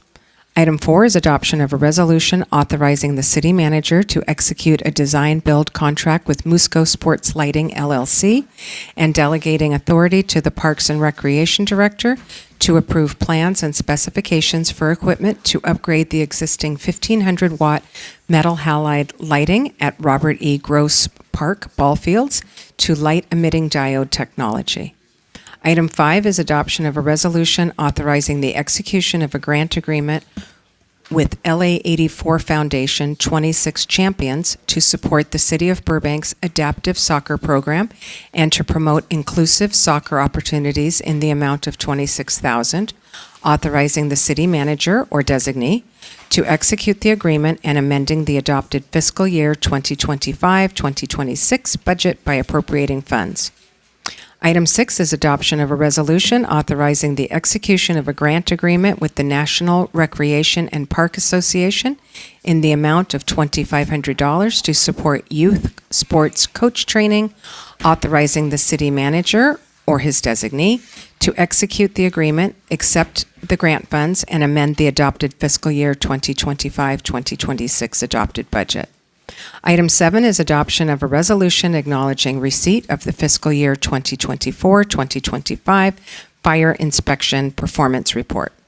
Item 8 is adoption of resolutions approving the establishment of the salary and conflict of interest code designation for the classifications of network engineer, lead network engineer, and principal network engineer, adoption of a resolution approving the revision of the title and specification for the classifications of Park, Recreation, and Community Services Director, Assistant Park, Recreation, and Community Services Director, and Secretary to the City Manager, and adoption of a resolution approving the citywide salary schedule. Item 9 is authorizing the General Manager of Burbank Water and Power to enter into an electrical services agreement with the Burbank Glendale Pasadena Airport Authority. Item 10 is authorizing the approval of a license agreement with the Burbank Glendale Pasadena Airport Authority for access to the Hollywood Burbank Airport for the installation, operation, and maintenance of an 8-inch potable water service. And item 11 is adoption of Burbank Water and Power's cross-connection control plan. Thank you. Move to adopt consent. Second. Great. I didn't even have to ask. Already. We have a motion and a second. Let's take the vote. Councilmember Anthony? Yes. Councilmember Mullins? Yes. Councilmember Rosati? Yes. Vice Mayor Takahashi? Yes. And Mayor Perez? Yes. Thank you. All right. That is the consent calendar. Passes 5-0. We have 2 reports to council this evening. After staff's presentation, the city council will proceed with in-person public comment only. Speakers will be allowed to speak on the item at the conclusion of the presentation, as long as they have not done so already during the general public comment. Please be sure to submit those public comment cards now. And no additional public comment cards will be accepted once the comment period commences following directly after staff's presentation. The first report to council this evening is the appointment to fill a vacancy on the Burbank Water and Power Board for an unexpired term. I welcome our Madam City Clerk, Kimberly Clark, to present the report. Thank you, Madam Mayor. Tonight, I will be presenting reports to council item number 1. On August 13th, 2025, the City Clerk's office began advertising and accepting applications for one vacancy on the Burbank Water and Power Board for an unexpired term ending July 31st, 2028. This vacancy was created by the resignation of board member Laura Tenenbaum. To obtain qualified candidates, a notice of vacancy was advertised through the following channels: the city's website, city council meeting announcements, all social media platforms managed by the city clerk's office, press releases sent to the Burbank Leader and to myburbank.com, notices posted on the City Hall bulletin board, community groups and organizations, and through constant contact email notifications. The deadline to submit applications to the City Clerk's office was Friday, September 12th, 2025 at 5:00 p.m. The City Clerk's office received a total of 5 applications for the board: Thomas Perez, Ari Altman, Robert Nielsen, Thomas Uper, and Mike Graves. The applications were listed in the order in which we received them. At this time, I'm happy to answer any questions council may have. Does council have any questions? No? All righty. We have 2 oh wait, I skipped what I should have done. Sorry. I went out of order there. We're not going to correct the mayor. Really? Y'all do that all the time. I have 2 public comment cards this evening for this report. You will each get 3 minutes, and we're going to start with Mr. Ari Altman, followed by Michael Graves. Welcome. You have 2 minutes, 3 minutes. See, correct me. Thank you very much, Madam Mayor, Madam Vice Mayor, rest of the council, and members of the public. My name is Ari Altman. I'm here to speak about the vacancy on the Burbank Water and Power Board that I would like to be considered for. I'm relatively new to the city of Burbank, having moved here about 3 years ago, but I'm not new to the practice of energy policy and law. In fact, I worked for the United States Department of Energy in the General Counsel's office in Washington, D.C. I've also worked for a consulting firm on energy efficiency, and I currently work for Southern California Edison, where I focus on grid policy, expansion of the grid to support electrification, and as a liaison with the California Public Utilities Commission. The reason I'd like to fill this position, I hope that you'll select me, is that I really believe Burbank is a special place, and I want to be able to participate in the governance of this city. I moved here because I found that Burbank, among many other areas, many other cities and communities in Southern California, was very welcoming and beautiful, offered a lot to its residents. And I think Burbank Water and Power is an example of one of the unique assets of this city. And in terms of the way it responds to people, very affordable rates, great reliability, great services. But I do think there are some opportunities to further expand that with innovation and further community outreach. So I'd like to be able to play a part in that. And I hope you will consider me for this position. Thank you for your time. Thank you for your comment. And thank you for applying. Our next speaker is Michael Graves. And then we have one more speaker. I'm sorry, I cannot read the name. Sorry, it's Robert Nielsen. Robert Nielsen, thank you. Sorry, I just scribbled it real quick. No worries. Mr. Graves, please. You have Good 3 evening, minutes. Mayor and Council.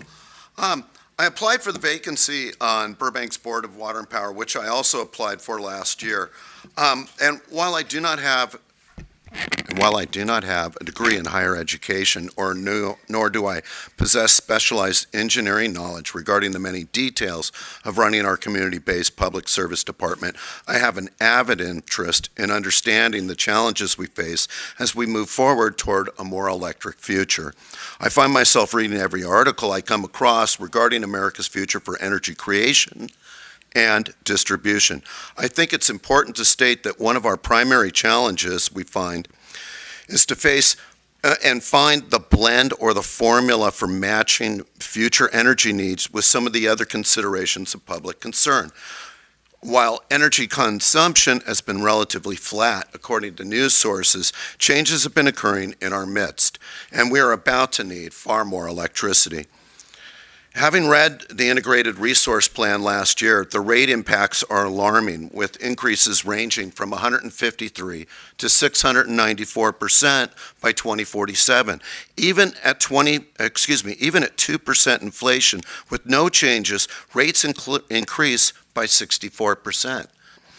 And yet, these higher costs could be mitigated in direct and indirect ways beyond which we think we foresee. We lost 60% of our base load power. We were scheduled to lose that last July. My understanding earlier this year was that this was extended for some time. But my understanding is that is gone. And that's what our main supplier was IPP in Utah. They offered the prospect of substituting with renewable natural gas or hydrogen. And yet Intermountain has put off the renewable natural gas aspect as it does not scale at this time. From what I've read regarding green hydrogen, that may be difficult to scale as well. Since last year, I've come to understand that only green hydrogen would be acceptable as a replacement to some parties. And I can understand why some would hesitate to burn fossil fuels simply to make hydrogen. My understanding is that green hydrogen is not ready for scale because a fair amount of energy must be used to purify the water prior to breaking it down to hydrogen. Last year I wrote that, quote, I have read about battery storage systems, and I have my doubts. I was looking at a graph showing changes to the so-called duck curve, utilizing battery energy storage systems, and I was particularly concerned about the 4 to 7 hours, 4 p.m. to 7 p.m. Thank you for your comment. That's your time. Thank you very much. Thank you so much. And then our final speaker is Robert Nielsen. You also have 3 minutes. Sorry about that. I didn't know. No I need to worries. submit. I'll be brief. My name is Robert Nielsen. I have been a resident of Burbank for 27 years. After graduating from the University of Iowa with a degree in environmental science and geology, I moved here to begin a career in energy with Southern California Gas Company. I've been in the energy sector my entire career. I'm currently employed at Sea Power Energy, managing utility demand response programs for commercial industrial customers throughout the state, meaning Edison, PG&E, and SDG&E. Those are my day-to-day. I have a long history of working with cities and municipal agencies to develop on-site generation projects such as fuel cells, and also developing decarbonization roadmaps for cities and municipal agencies. I welcome the opportunity to serve on the Burbank Water and Power Board and to use my experience to help the city reach its energy management goals. And I thank you for your consideration for this position. Thank you. Thank you for your comment. All right, there being no further public comments, we now move on to the vote because I know you have no questions. I have a question. Now there's a question. Yes, a question that arose after public comment. That's why we do it in that order. Thank you. What happened not correcting me? I'd like to ask our Director of Water and Power. We have a couple applicants here, one that works for Sea Power and another that works for SoCal Edison. Just on the basis of conflict of interest, do we do much business with either of those entities, and is that going to get in the way of them serving on the board?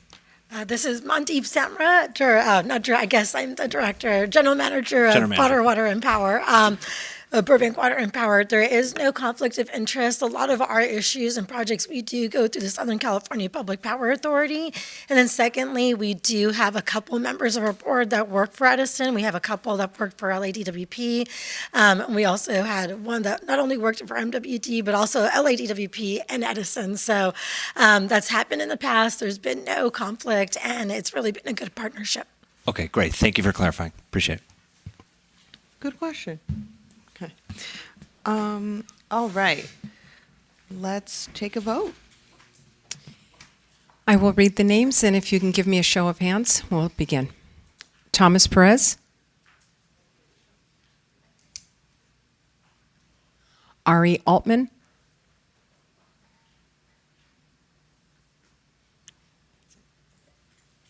Ari Altman is appointed. Congratulations, Mr. Altman. Welcome to the BWP board. And I know my colleagues, I can feel you thinking it, but we always like to tell folks who apply, especially when there's one spot, and especially when all of you have so much knowledge on the subject, please continue to look at our vacancies. There are always spots coming up, and don't stop applying because we would love to have all of you on our boards and commissions. Yeah, there might be 7 vacancies in about 10 minutes, so you never know. Disregard that. But thank you for applying, and we hope to see you on one of our boards and commissions soon. And congratulations, Mr. Altman. All right. Any other comments? Thoughts? Now, just actually supporting exactly what you said. We thank everyone who applied, and I know I've spoken to some of you, emailed with some of you, and it is tough when you have one position and that many qualified applicants. So keep applying, and we hope to see you soon serving on one of our boards or commissions. Thank you. All right. Thank you. Let's move on to our next item. The second report to council tonight is consideration of board, commission, and committee member absences for the reporting period 2024-2025. I welcome back Ms. Kimberly Clark, our city clerk, to present the report. Thank you, Madam Mayor.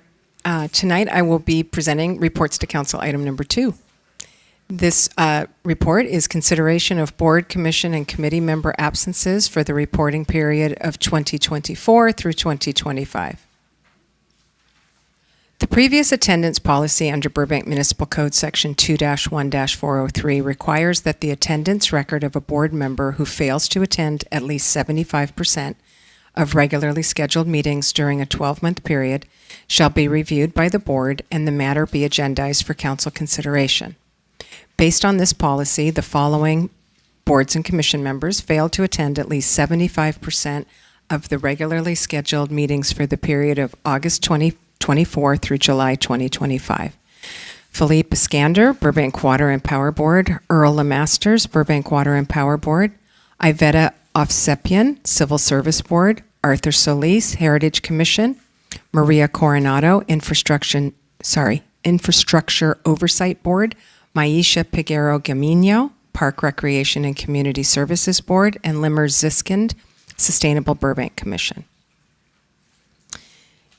I believe you have a chart in your staff report that details how many absences each of those members had. If you want, I can read them through. I would actually venture we should not go into that because there were some medical reasons included in. No, just the sheer number of absences. You have a chart. The chart we have. Yeah, no, we don't need that's to go fine. through that. The boards and commissions reviewed the absences of their members in violation, and the majority voted to recommend that council excuse them. The Heritage Commission is the only board and commission that recommends council not excuse the absences of Commissioner Arthur Solis. The reasons for members' absences and rationale for the boards and commissions' decisions are outlined in the recommendation letters from the chairs. On August 26, 2025, Council approved an updated attendance policy requiring that the attendance record of a member who is absent for 3 regularly scheduled meetings during the period of August 1st, 2025 to July 31st, 2026 be reviewed by the board and commission to which the member was appointed. Council shall take appropriate action, including, but not limited to, excusing the absences, removing the member, or other such action as council deems appropriate. Should council excuse the member's accrued absences and the member misses an additional meeting within the following 12-month absence reporting period, the city clerk may proceed with the member's automatic removal by city staff. After consideration, the council may excuse the absences, remove the member, or take any other appropriate action deemed necessary by council. I also wanted to let council know that we have amended the application form to include a disclaimer covering the basic rules for board and commission members, including the attendance policy, that applicants must read and acknowledge. I have provided you with a printout of this section of the application. At this time, I'm happy to answer any questions you might have. I believe, was that a public comment card for this? Okay. I believe there's one public comment card. If there's any more. And I'll take them now because I know the person collecting the cards was doing the report. So.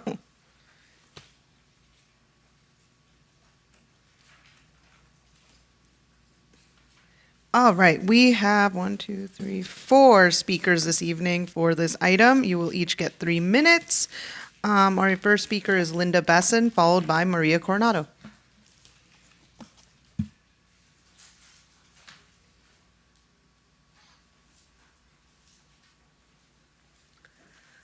Good evening, Mayor Perez and council members. I'm Linda Besson. I'm the current chair of the Infrastructure Oversight Board, but I am not here tonight as chair, and I am not speaking on behalf of the IOB, so there we go. I'm here to speak on behalf, though, as Linda Besson for Maria Coronado, who is one of the original members of the IOB. She's had a long tenure, and most of you will know that if 7 out of 7 members, most are relatively new. So she brings tremendous experience and history to our decision-making, to our deliberations. She was part of the process that created the whole way the IOB functions. So her contributions, her working with Public Works Department has been crucial to the IOB's current success. In regard to her attendance, this is, out of all these years that she's been on the IOB, this is the first year that this has been something that has been presented to you. So it shows her dedication, it shows how much she values being a member of that board. And in terms of her attendance, sometimes things happen, and that's what happened this year with Maria. So we know her, we respect her greatly. She has the admiration of her fellow board members, that I do know, and I feel very confident in telling you that. I did write a memo as chair. It's part of your packet. I'll be here if you have any questions or want to discuss any part of that. So thank you. Thank you for your comment. Our next speaker is Maria Coronado, followed by Felipe Iskander. Welcome, Maria. You have 3 minutes.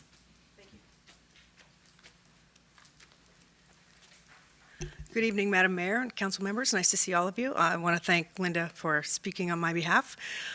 Just to let you know, I'm a dedicated board member, as Linda mentioned, a founding member of the IOB, and plan on attending as all the meetings going forward. The one meeting that threw me over the 75% was I completely forgot about the meeting because my dog had a stroke. So I was dealing with her, taking her to the vet. So I didn't even think about the meeting. You know, as you know, our pets are like our children. So that was the one meeting that put me over that limit. And as Linda mentioned, I've had some absences in the past, usually due to work. I've recently retired, so I'll be able to focus more on this commission and be able to help out the city as much as possible. Congratulations on the baby girl, and nice to see all of you. Thank you for your time. Thank you for your comment, and congratulations on your retirement. Our next speaker is Felipe Iskander, followed by David Donahue. Good evening, Mayor and council members. Nice to be here with you. And I just wanted to start off, I won't take too much time, but I just wanted to express a little bit of remorse and contrition for having missed the meetings that I have, and particularly that this is on your agenda. I feel very sorry that you guys are having to spend the time to deal with this particular issue. In my absences, I made sure to speak with our general manager in advance of those absences and remain an engaged member of the board. As you see in the packet, I've been on this board for quite some time now, and I take great pride in serving on this board and serving this community. Born and raised raised in Burbank, a product of the school district here, a product of our recreation programs, still live in Burbank. My wife went to Burbank High, went to Burroughs, so it's one of those situations. But really enjoy being a contributing member of this community. All of you know what I do for a day job.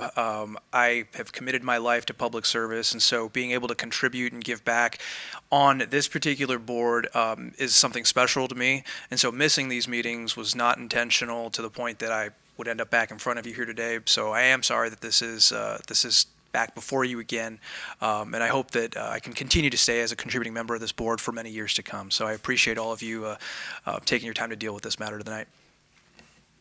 Thank you for your comment, and go Burroughs. Our next and our final speaker is David Donahue. Thank you, Mayor Perez, Vice Mayor, council members, and staff. David Donahue.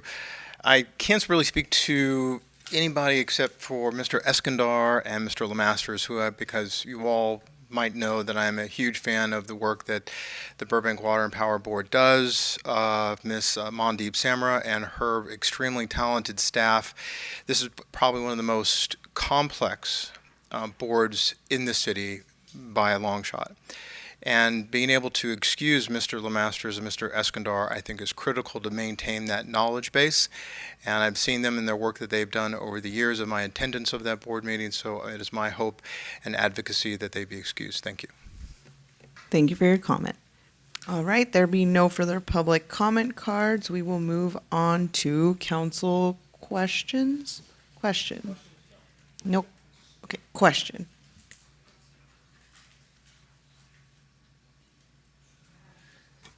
Thank you. And this question I'd like to direct to our city attorney. I'm just going to promote her tonight and just call her city attorney. If you're listening, sorry, Joe, watch out. Given that we have read the staff report and understand there was some situations where individuals were dealing with medical issues to tend to in emergency type of situations, I want, if possible, if you can help us talk a bit about just cause under the Brown Act. We have a just cause clause for attending meetings via Zoom or participating in a meeting in the event there's a situation that would occur and somebody can attend remote. Can you tell us how many meetings and when does this apply? So I think it's important for staff and for also the members who are we're looking at today and also future member maybe understand that there is an option in the event of certain medical situation. Thank you for the question, Councilmember Mullins. Post-COVID, the Brown Act, specifically Government Code 54953, allows for remote participation in very prescribed instances. There's 4 of them under what they call just cause, including disability, traveling on city business, and there's a medical one in there as well. There's also an emergency allowance for appearing remotely in the event that you yourself are having a medical emergency or a family member is. There's very specific rules, though, in terms of the number of times you can do it and how you do it. So I would advise anybody who has the issue arise or think that they will to have their staff liaison on their boards and commission reach out to the city attorney's office with their specific set of facts and concerns and plan for absences to see if we can work with them to allow for that remote appearance. Thank you. And I wanted to share this because we have read and also heard from one of the members that there is an emergency or they have a situation to deal with and medically. So there is in advance knowing sometime you anticipate it, sometime you can't anticipate it. But there's also a way that we can be able to have you participate in these meetings without having to incur another absent. And I hope that members who are on the borderline and encountering some of the things, as the city attorney mentioned, is to work with the staff and find out what the Brown Act requirements are in advance so they can work with you and be able to participate in those meetings. Thank you. Thank you. Councilor Anthony, question? Thank you, Madam Mayor.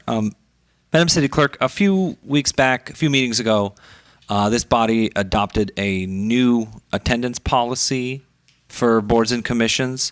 Has it been 30 days since the second reading of that ordinance? It is in effect now. It is in effect now. You gave us a sheet earlier. This is part of the attendance policy. Number 6 says any person appointed to board, commission, or committee shall remain in compliance with the city's absence policy. And I'm just going to read it here, and I have a question about it after. In the event a member of board, commissioner, or committee is absent for 3 regularly scheduled meetings of the board, commissioner, or committee to which they've been appointed during the 12-month period, the attendance record of such member shall be reviewed by the board, commission, and committee to which the member was appointed. Should the city council excuse the member's absences and the member misses a 4th meeting, I believe we changed that to an additional meeting, the city clerk may proceed with the member's automatic removal by city staff. So should the council excuse the member's absences? Today, if this body decides to excuse any of the member's absences, does this take effect? Because I believe that was part of our discussion back when we adopted the ordinance. On that same day, we were dealing with other absences. So if any of the 7 members are excused tonight, would they also be subject to this immediately following that excuse? That if they miss another meeting from now until the end of, what is the 12-month period? Is that July 31st? Mm-hmm. So if they miss another meeting from today until July 31st, they're automatically removed, no review. That is correct. Okay. Thank you. Just want to clarify, they're removed by the city clerk because we gave you an authority to be able to remove them, not staff. Meaning it's a combination. I don't personally. What happens is my office issues an email to the chair, to the director who oversees that board and commission, and they have a discussion with that person. I personally don't get involved, just like I don't get involved with any of the emails all come from my office, but we don't communicate directly with the members. They communicate. So you send confirmation to the staff is in charge of that board that they were absent. They clarify it, and subsequently they're removed. Right. The email does say, that we have created a 4th, we have to call it the 4th absence because there was an exception made at the last meeting, Sure. well known now. But technically it's 3, and then now that this new policy is in effect, it's 3, and the 4th one is the end. But the email actually says to the person, it is directed to the person saying, we're sorry, but you have now had 4 absences and you are hereby removed. So I do technically send it from my office and it is directly to the member, but I don't talk to them personally. Yeah. Well, if I can mean, clarify, so the official notice is from the city clerk. It is provided to the appropriate staff to be provided to the individual. Yes.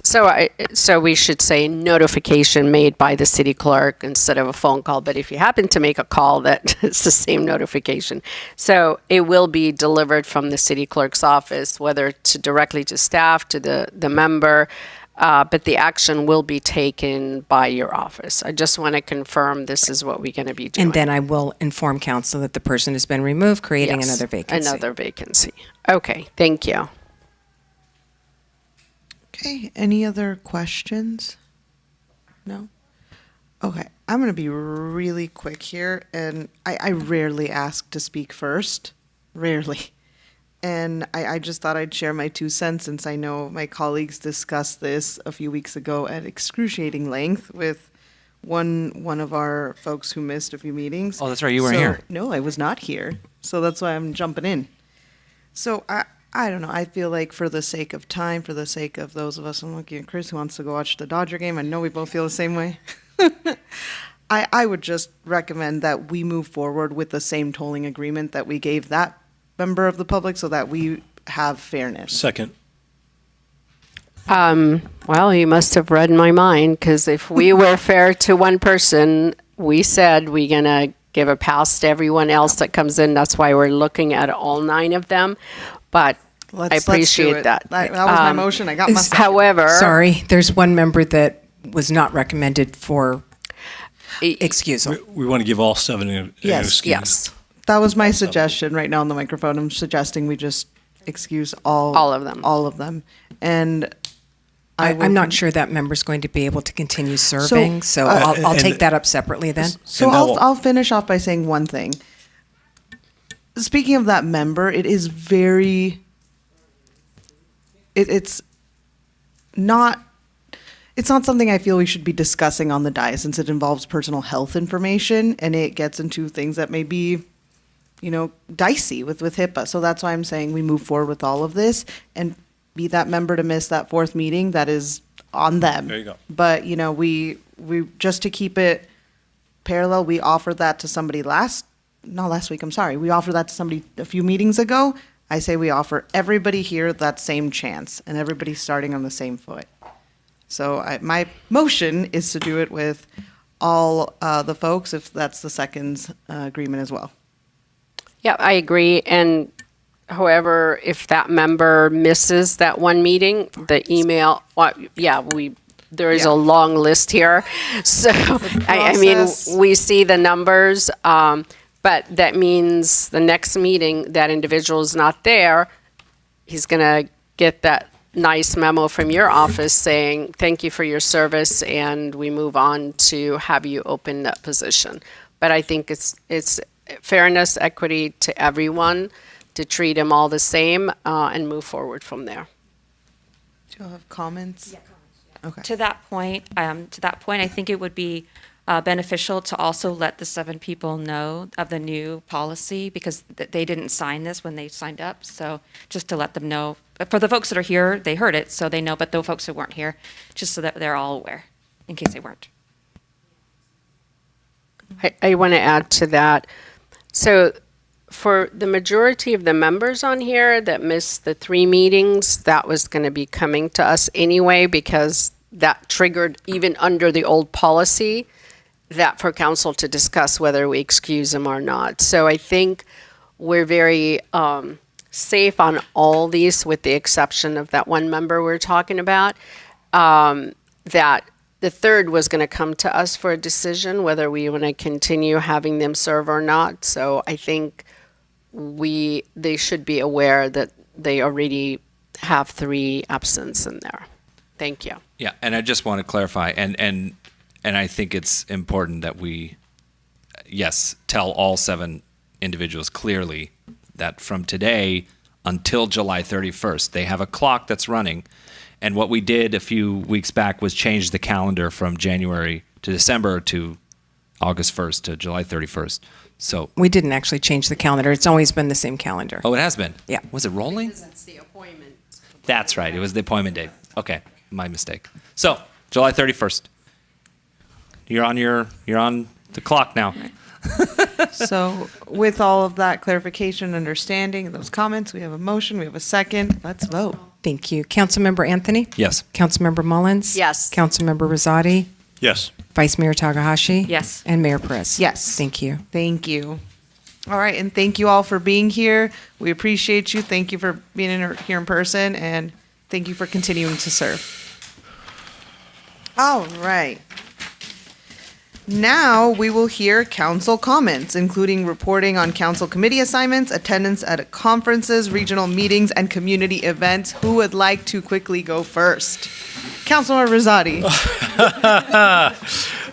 All right. September 11th, I attended the Burbank Fire and Police commemoration of 9/11. Got up very early in the morning. It was a beautiful morning, and I was happy to be there. On the same day, I went to the BSU State of the Schools event, and later that night to the Police Commission meeting. On September 18th, went to the Chamber Summer Barbecue Mixer, and they had a really good band and some great food. From there, on Saturday, September 20th, I went to the Burbank Art Association 75th commemoration event, the Kids Dental Clinic Casino Paradise fundraiser. That was also a lot of fun and well attended. Sunday, September 24th, I went to the 130th anniversary of the First Christian Church of Burbank. I think all of us were there, right? I think I saw everybody there. So that was really great. 130 years is amazing. And then on Monday, the 22nd, I was at the Planning Commission meeting. Tuesday the 23rd, I had a discussion with regards to home building project at Alameda in Burbank. And then Wednesday the 24th, I went to Las Virgenes City Council tour. That was very interesting and exciting, and we drank some wonderful water. That night, I went to the ribbon cutting ceremony for the Circle. I thought that was a really great event as well. Just kind of a new concept in Burbank, thinking outside the box, and I congratulate all the members of that community. On September 25th, I did not go to the Rockahula, sorry. Saturday, September 27th, I went to the car seat safety event, delivered donuts. Assemblymember Schultz hosted this event with Burbank Police Department. It was well attended. And I also want to say, I don't know, Madam Mayor, if you were, maybe you can go this weekend to Sherman Oaks. They correctly installed my car seat. And it wasn't perfect. It wasn't perfect. So my wife is going to the one in Sherman Oaks because we're not taking any chances. My brother-in-law is CHP, so I don't hear Well, the end if he's of it. CHP, I those don't hear guys the know end of it. exactly what they're doing. They're certified. They did a wonderful job, but I can't tell you how many people were there. And it was raining, so they did a great job. And then lastly, I did not attend, I'm sorry I didn't attend Pride in the Park. It turns out those folks aren't as inclusive as everyone thinks that they are. I do thank Cheryl Weaver for putting on the event. I would like to have gone, but I didn't. All right, who would like to go next? Councilor Anthony. Thank you. On September 10th, I met with President Bellatoni of Woodbury University, and in town that day was president of University of Redlands, Krista Newkirk. They had recently purchased Woodbury, and they were talking about that consolidation and what they're doing future-wise in Burbank. The next day, I met with the Oda Japan Sister City participants. Laura was a great host and showed them around the room. The 17th of September, I went to the grand opening of the Boys and Girls Club. They had a deaf and hard of hearing classroom sponsored by Panda Express, and they had what they call the Center of Hope grant from Panda Express. And so it was really cool to see that new facility open up for the Boys and Girls Club. On the 21st, I went to the Classic Car Show for BCR, Bridget Community Resources. They had another great fundraiser, great attendance. Got to give out some prizes. Man, those cars, gorgeous, just gorgeous stuff. Trying to teach my son about how you build something to last. Later that day, again, attended the 130th anniversary First Christian Church. It was a really good turnout. On Tuesday, September 23rd, I went to the opening night of BIF, Burbank International Film Festival. My brother was actually at the festival with a submission. He ended up getting a nomination for Best Feature-Length Documentary. So I stayed all the way to the end of the gala, late into the awards, and we lost. So, you know, what are you going to do? It was a good event, though, good event. On the 25th, a lot of folks were there. We saw Ken Berkman's retirement, and then right after, we had the first meeting of the Creative Industry Task Force. That was a really great turnout.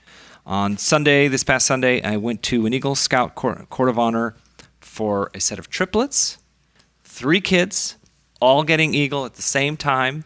Mom and Dad, super proud. Really great to see that in Burbank, an entire family moving forward together. And then that night was the International Film Festival Gala, and Quentin Tarantino can talk and tell stories. Boy, shout out to Mayor of El Segundo for coming up and presenting him with an award. Quentin grew up in El Segundo and worked at a video store there and got his movie bug early on. So.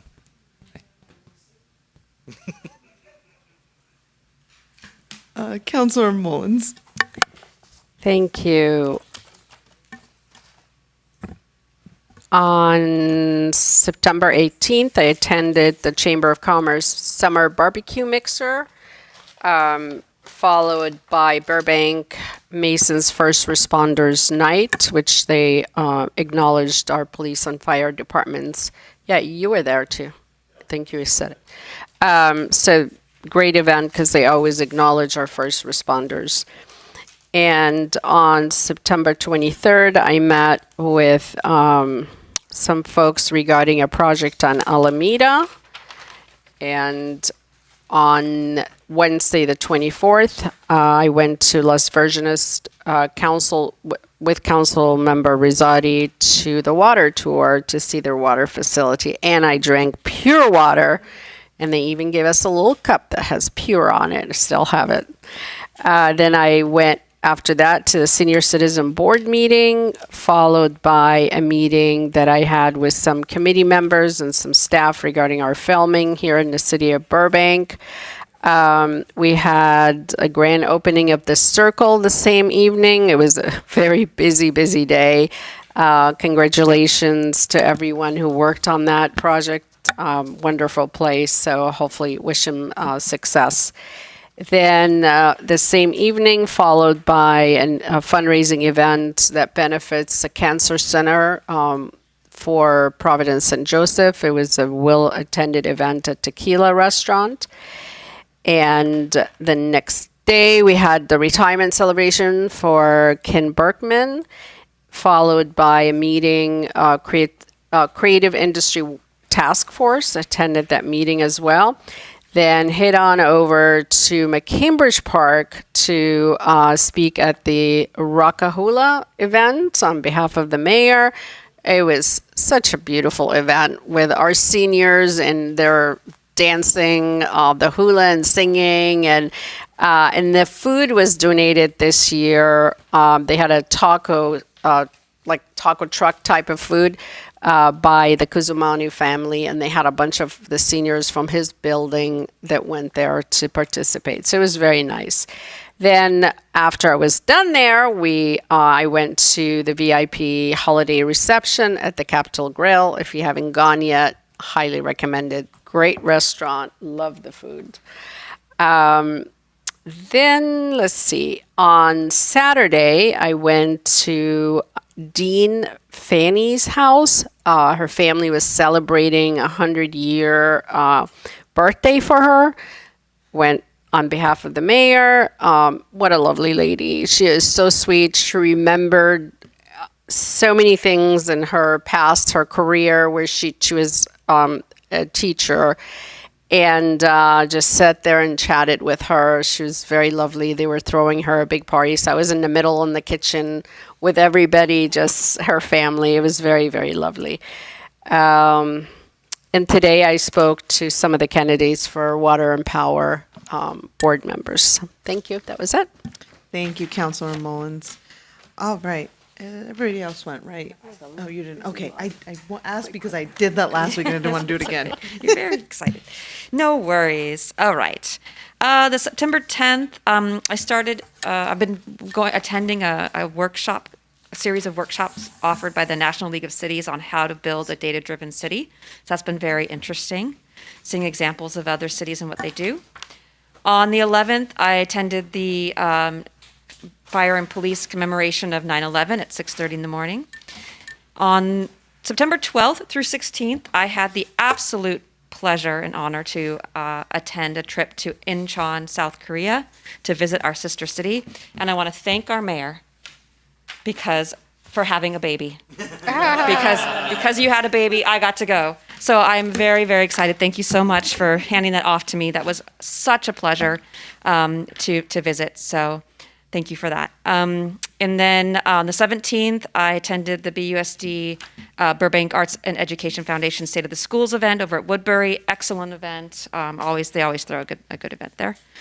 And then on the 18th, I attended briefly Assemblymember Schultz Legislative Virtual Town Hall.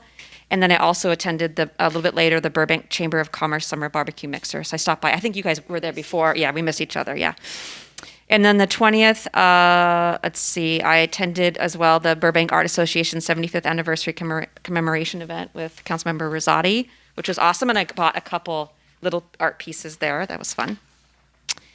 And the 21st, I attended the 130th anniversary of First Christian Church.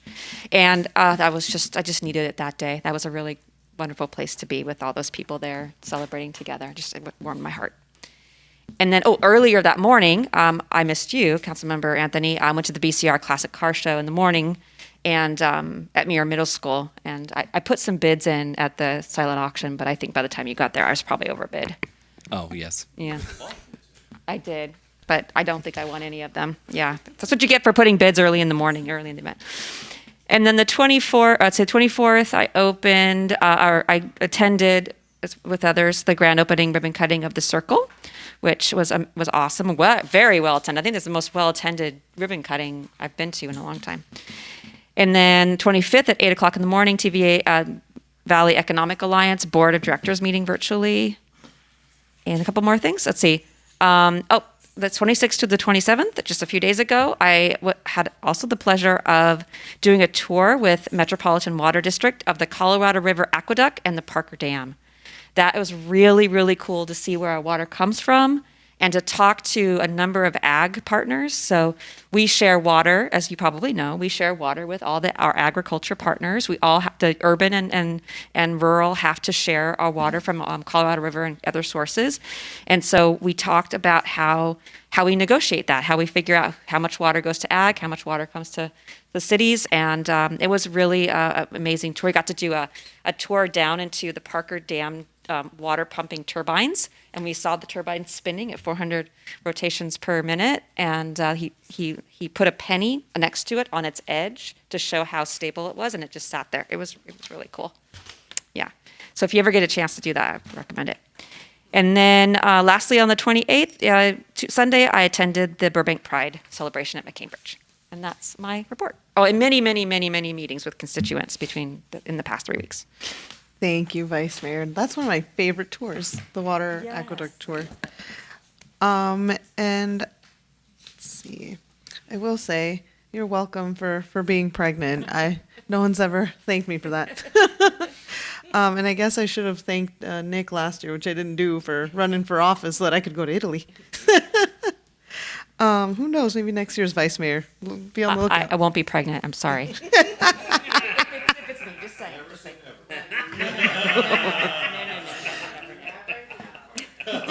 All right. That's done. Okay. And on that note, on Thursday. Crossed the line. I didn't prepare for this. Apologies.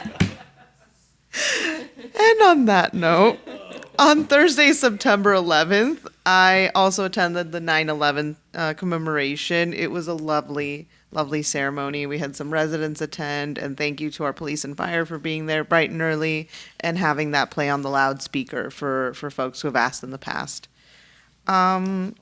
I also got to attend it was a really interesting 9/11 for me because I also attended a special residence spotlight honoring Ken Stickley. He is an Army veteran that just turned 101 years old and has been in combat in our last 4 wars, starting with World War II. So he was really, really dedicated to service, man. Talk about somebody who exemplifies service. And it was really lovely because his message to everybody at the end, everybody talked about him being a war hero. And at the end, he said the best message he could deliver was to stay in school because staying in school and being polite to each other keeps these wars from happening, which I thought was lovely. Let's see, on Saturday, September 13th, I attended Mayor Bass's Getty House Foundation Voces de Resiliencia tribute to the Latino heritage in Los Angeles. Happy Latino Hispanic Heritage Month. It was a lovely celebration, and they had pupusas, which is great. And then on Tuesday, September 16th, I attended the APPA Policymakers Council call. And then on Wednesday, September 17th, I attended the grand opening of the Boys and Girls Club with Councilmember Anthony. It's a wonderful center, the Panda Express Care Center of Hope, which is for the deaf and hard of hearing. So that's a wonderful spot there, and we got some Panda Express. I also attended the BUSD State of the Schools event, along with, I think, most of my colleagues at different intervals. And then on Thursday, September 18th, I attended the Burbank Chamber of Commerce monthly board meeting on Saturday and gave updates on how we're doing along with the city manager. All great updates. On Saturday, September 20th, I attended the grand opening of the San Fernando Coffee Company. Speaking of packed grand openings, that one was full, and they were really excited. They even popped a bottle of champagne, which I rarely see at a grand opening. So if you haven't tried them, they're not far from here. They're on Victory. All right. I also attended the Kids Community Dental Clinic annual Casino Paradise fundraiser event. I did not gamble, even with fake money. Just not me. On Sunday, September 21st, it was my honor to present First Christian Church with their 130th anniversary certificate, along with Councilmember Rosati and Vice Mayor Takahashi. Got to go up front and share with the congregation. They're lovely, so congratulations to them and Pastor Brandon. On Wednesday, September 24th, I did not attend the grand opening ribbon cutting of the Circle. Thank you to the Vice Mayor for covering for me. And if you all are listening, I'm so sorry. This is the first time I've been sick post-baby, which is really hard. So thank you for that. Thursday, September 25th, I attended the CDEP conference. It is basically the statewide mental health provider conference that was actually hosted here in Burbank. So they asked me to do their welcome remarks, and it was very fitting being an MSW myself. So they were really wonderful folks. They had a great conference, and we are happy to have them come to their conference here in Burbank annually. I attended the retirement celebration for Mr. Ken Berkman. We hope he's golfing somewhere. And our first creative industry task force meeting along with Councilmember Anthony.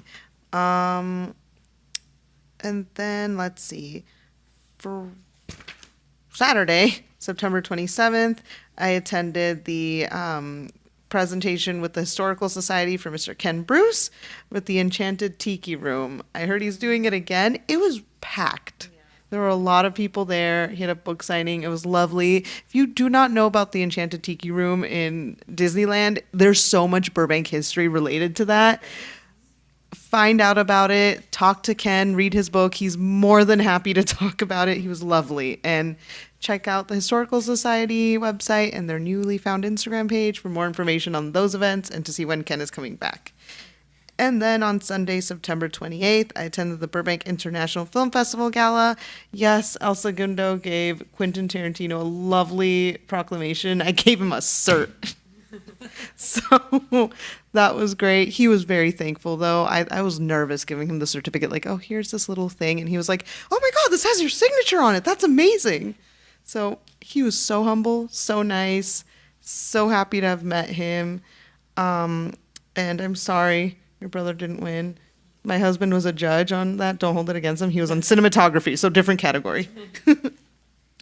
And then finally, today, this morning, I attended the United Chambers of Commerce for the San Fernando Valley State of the City Gala, or sorry, not gala, Mayor's Luncheon, and shared all of the amazing updates that on what we're doing here in the city of Burbank. And that was a lot, but the last thing I will say is I know Councilmember Mullins, Councilmember Anthony, Vice Mayor Takahashi, and Councilmember Rosati, you have all covered for me at one point or another. And I have to tell you, as somebody who was a vice mayor while the mayor was running for office, there was a lot of events to go to and cover. And I'm just grateful that all of you, especially the vice mayor, have taken on an event where I needed childcare, when I needed help. And I'm eternally grateful to all of you for that. So thank you for having my back. Those are my updates. All right. Now is the time for the introduction of additional agenda items. Do members of the council have any items to introduce? Seeing none? Great. We now adjourn the meeting to Tuesday, October 14th, 2025 for a joint meeting in the council chamber, 275 East Olive Avenue, second floor. Thank you at, 8:30 p.m.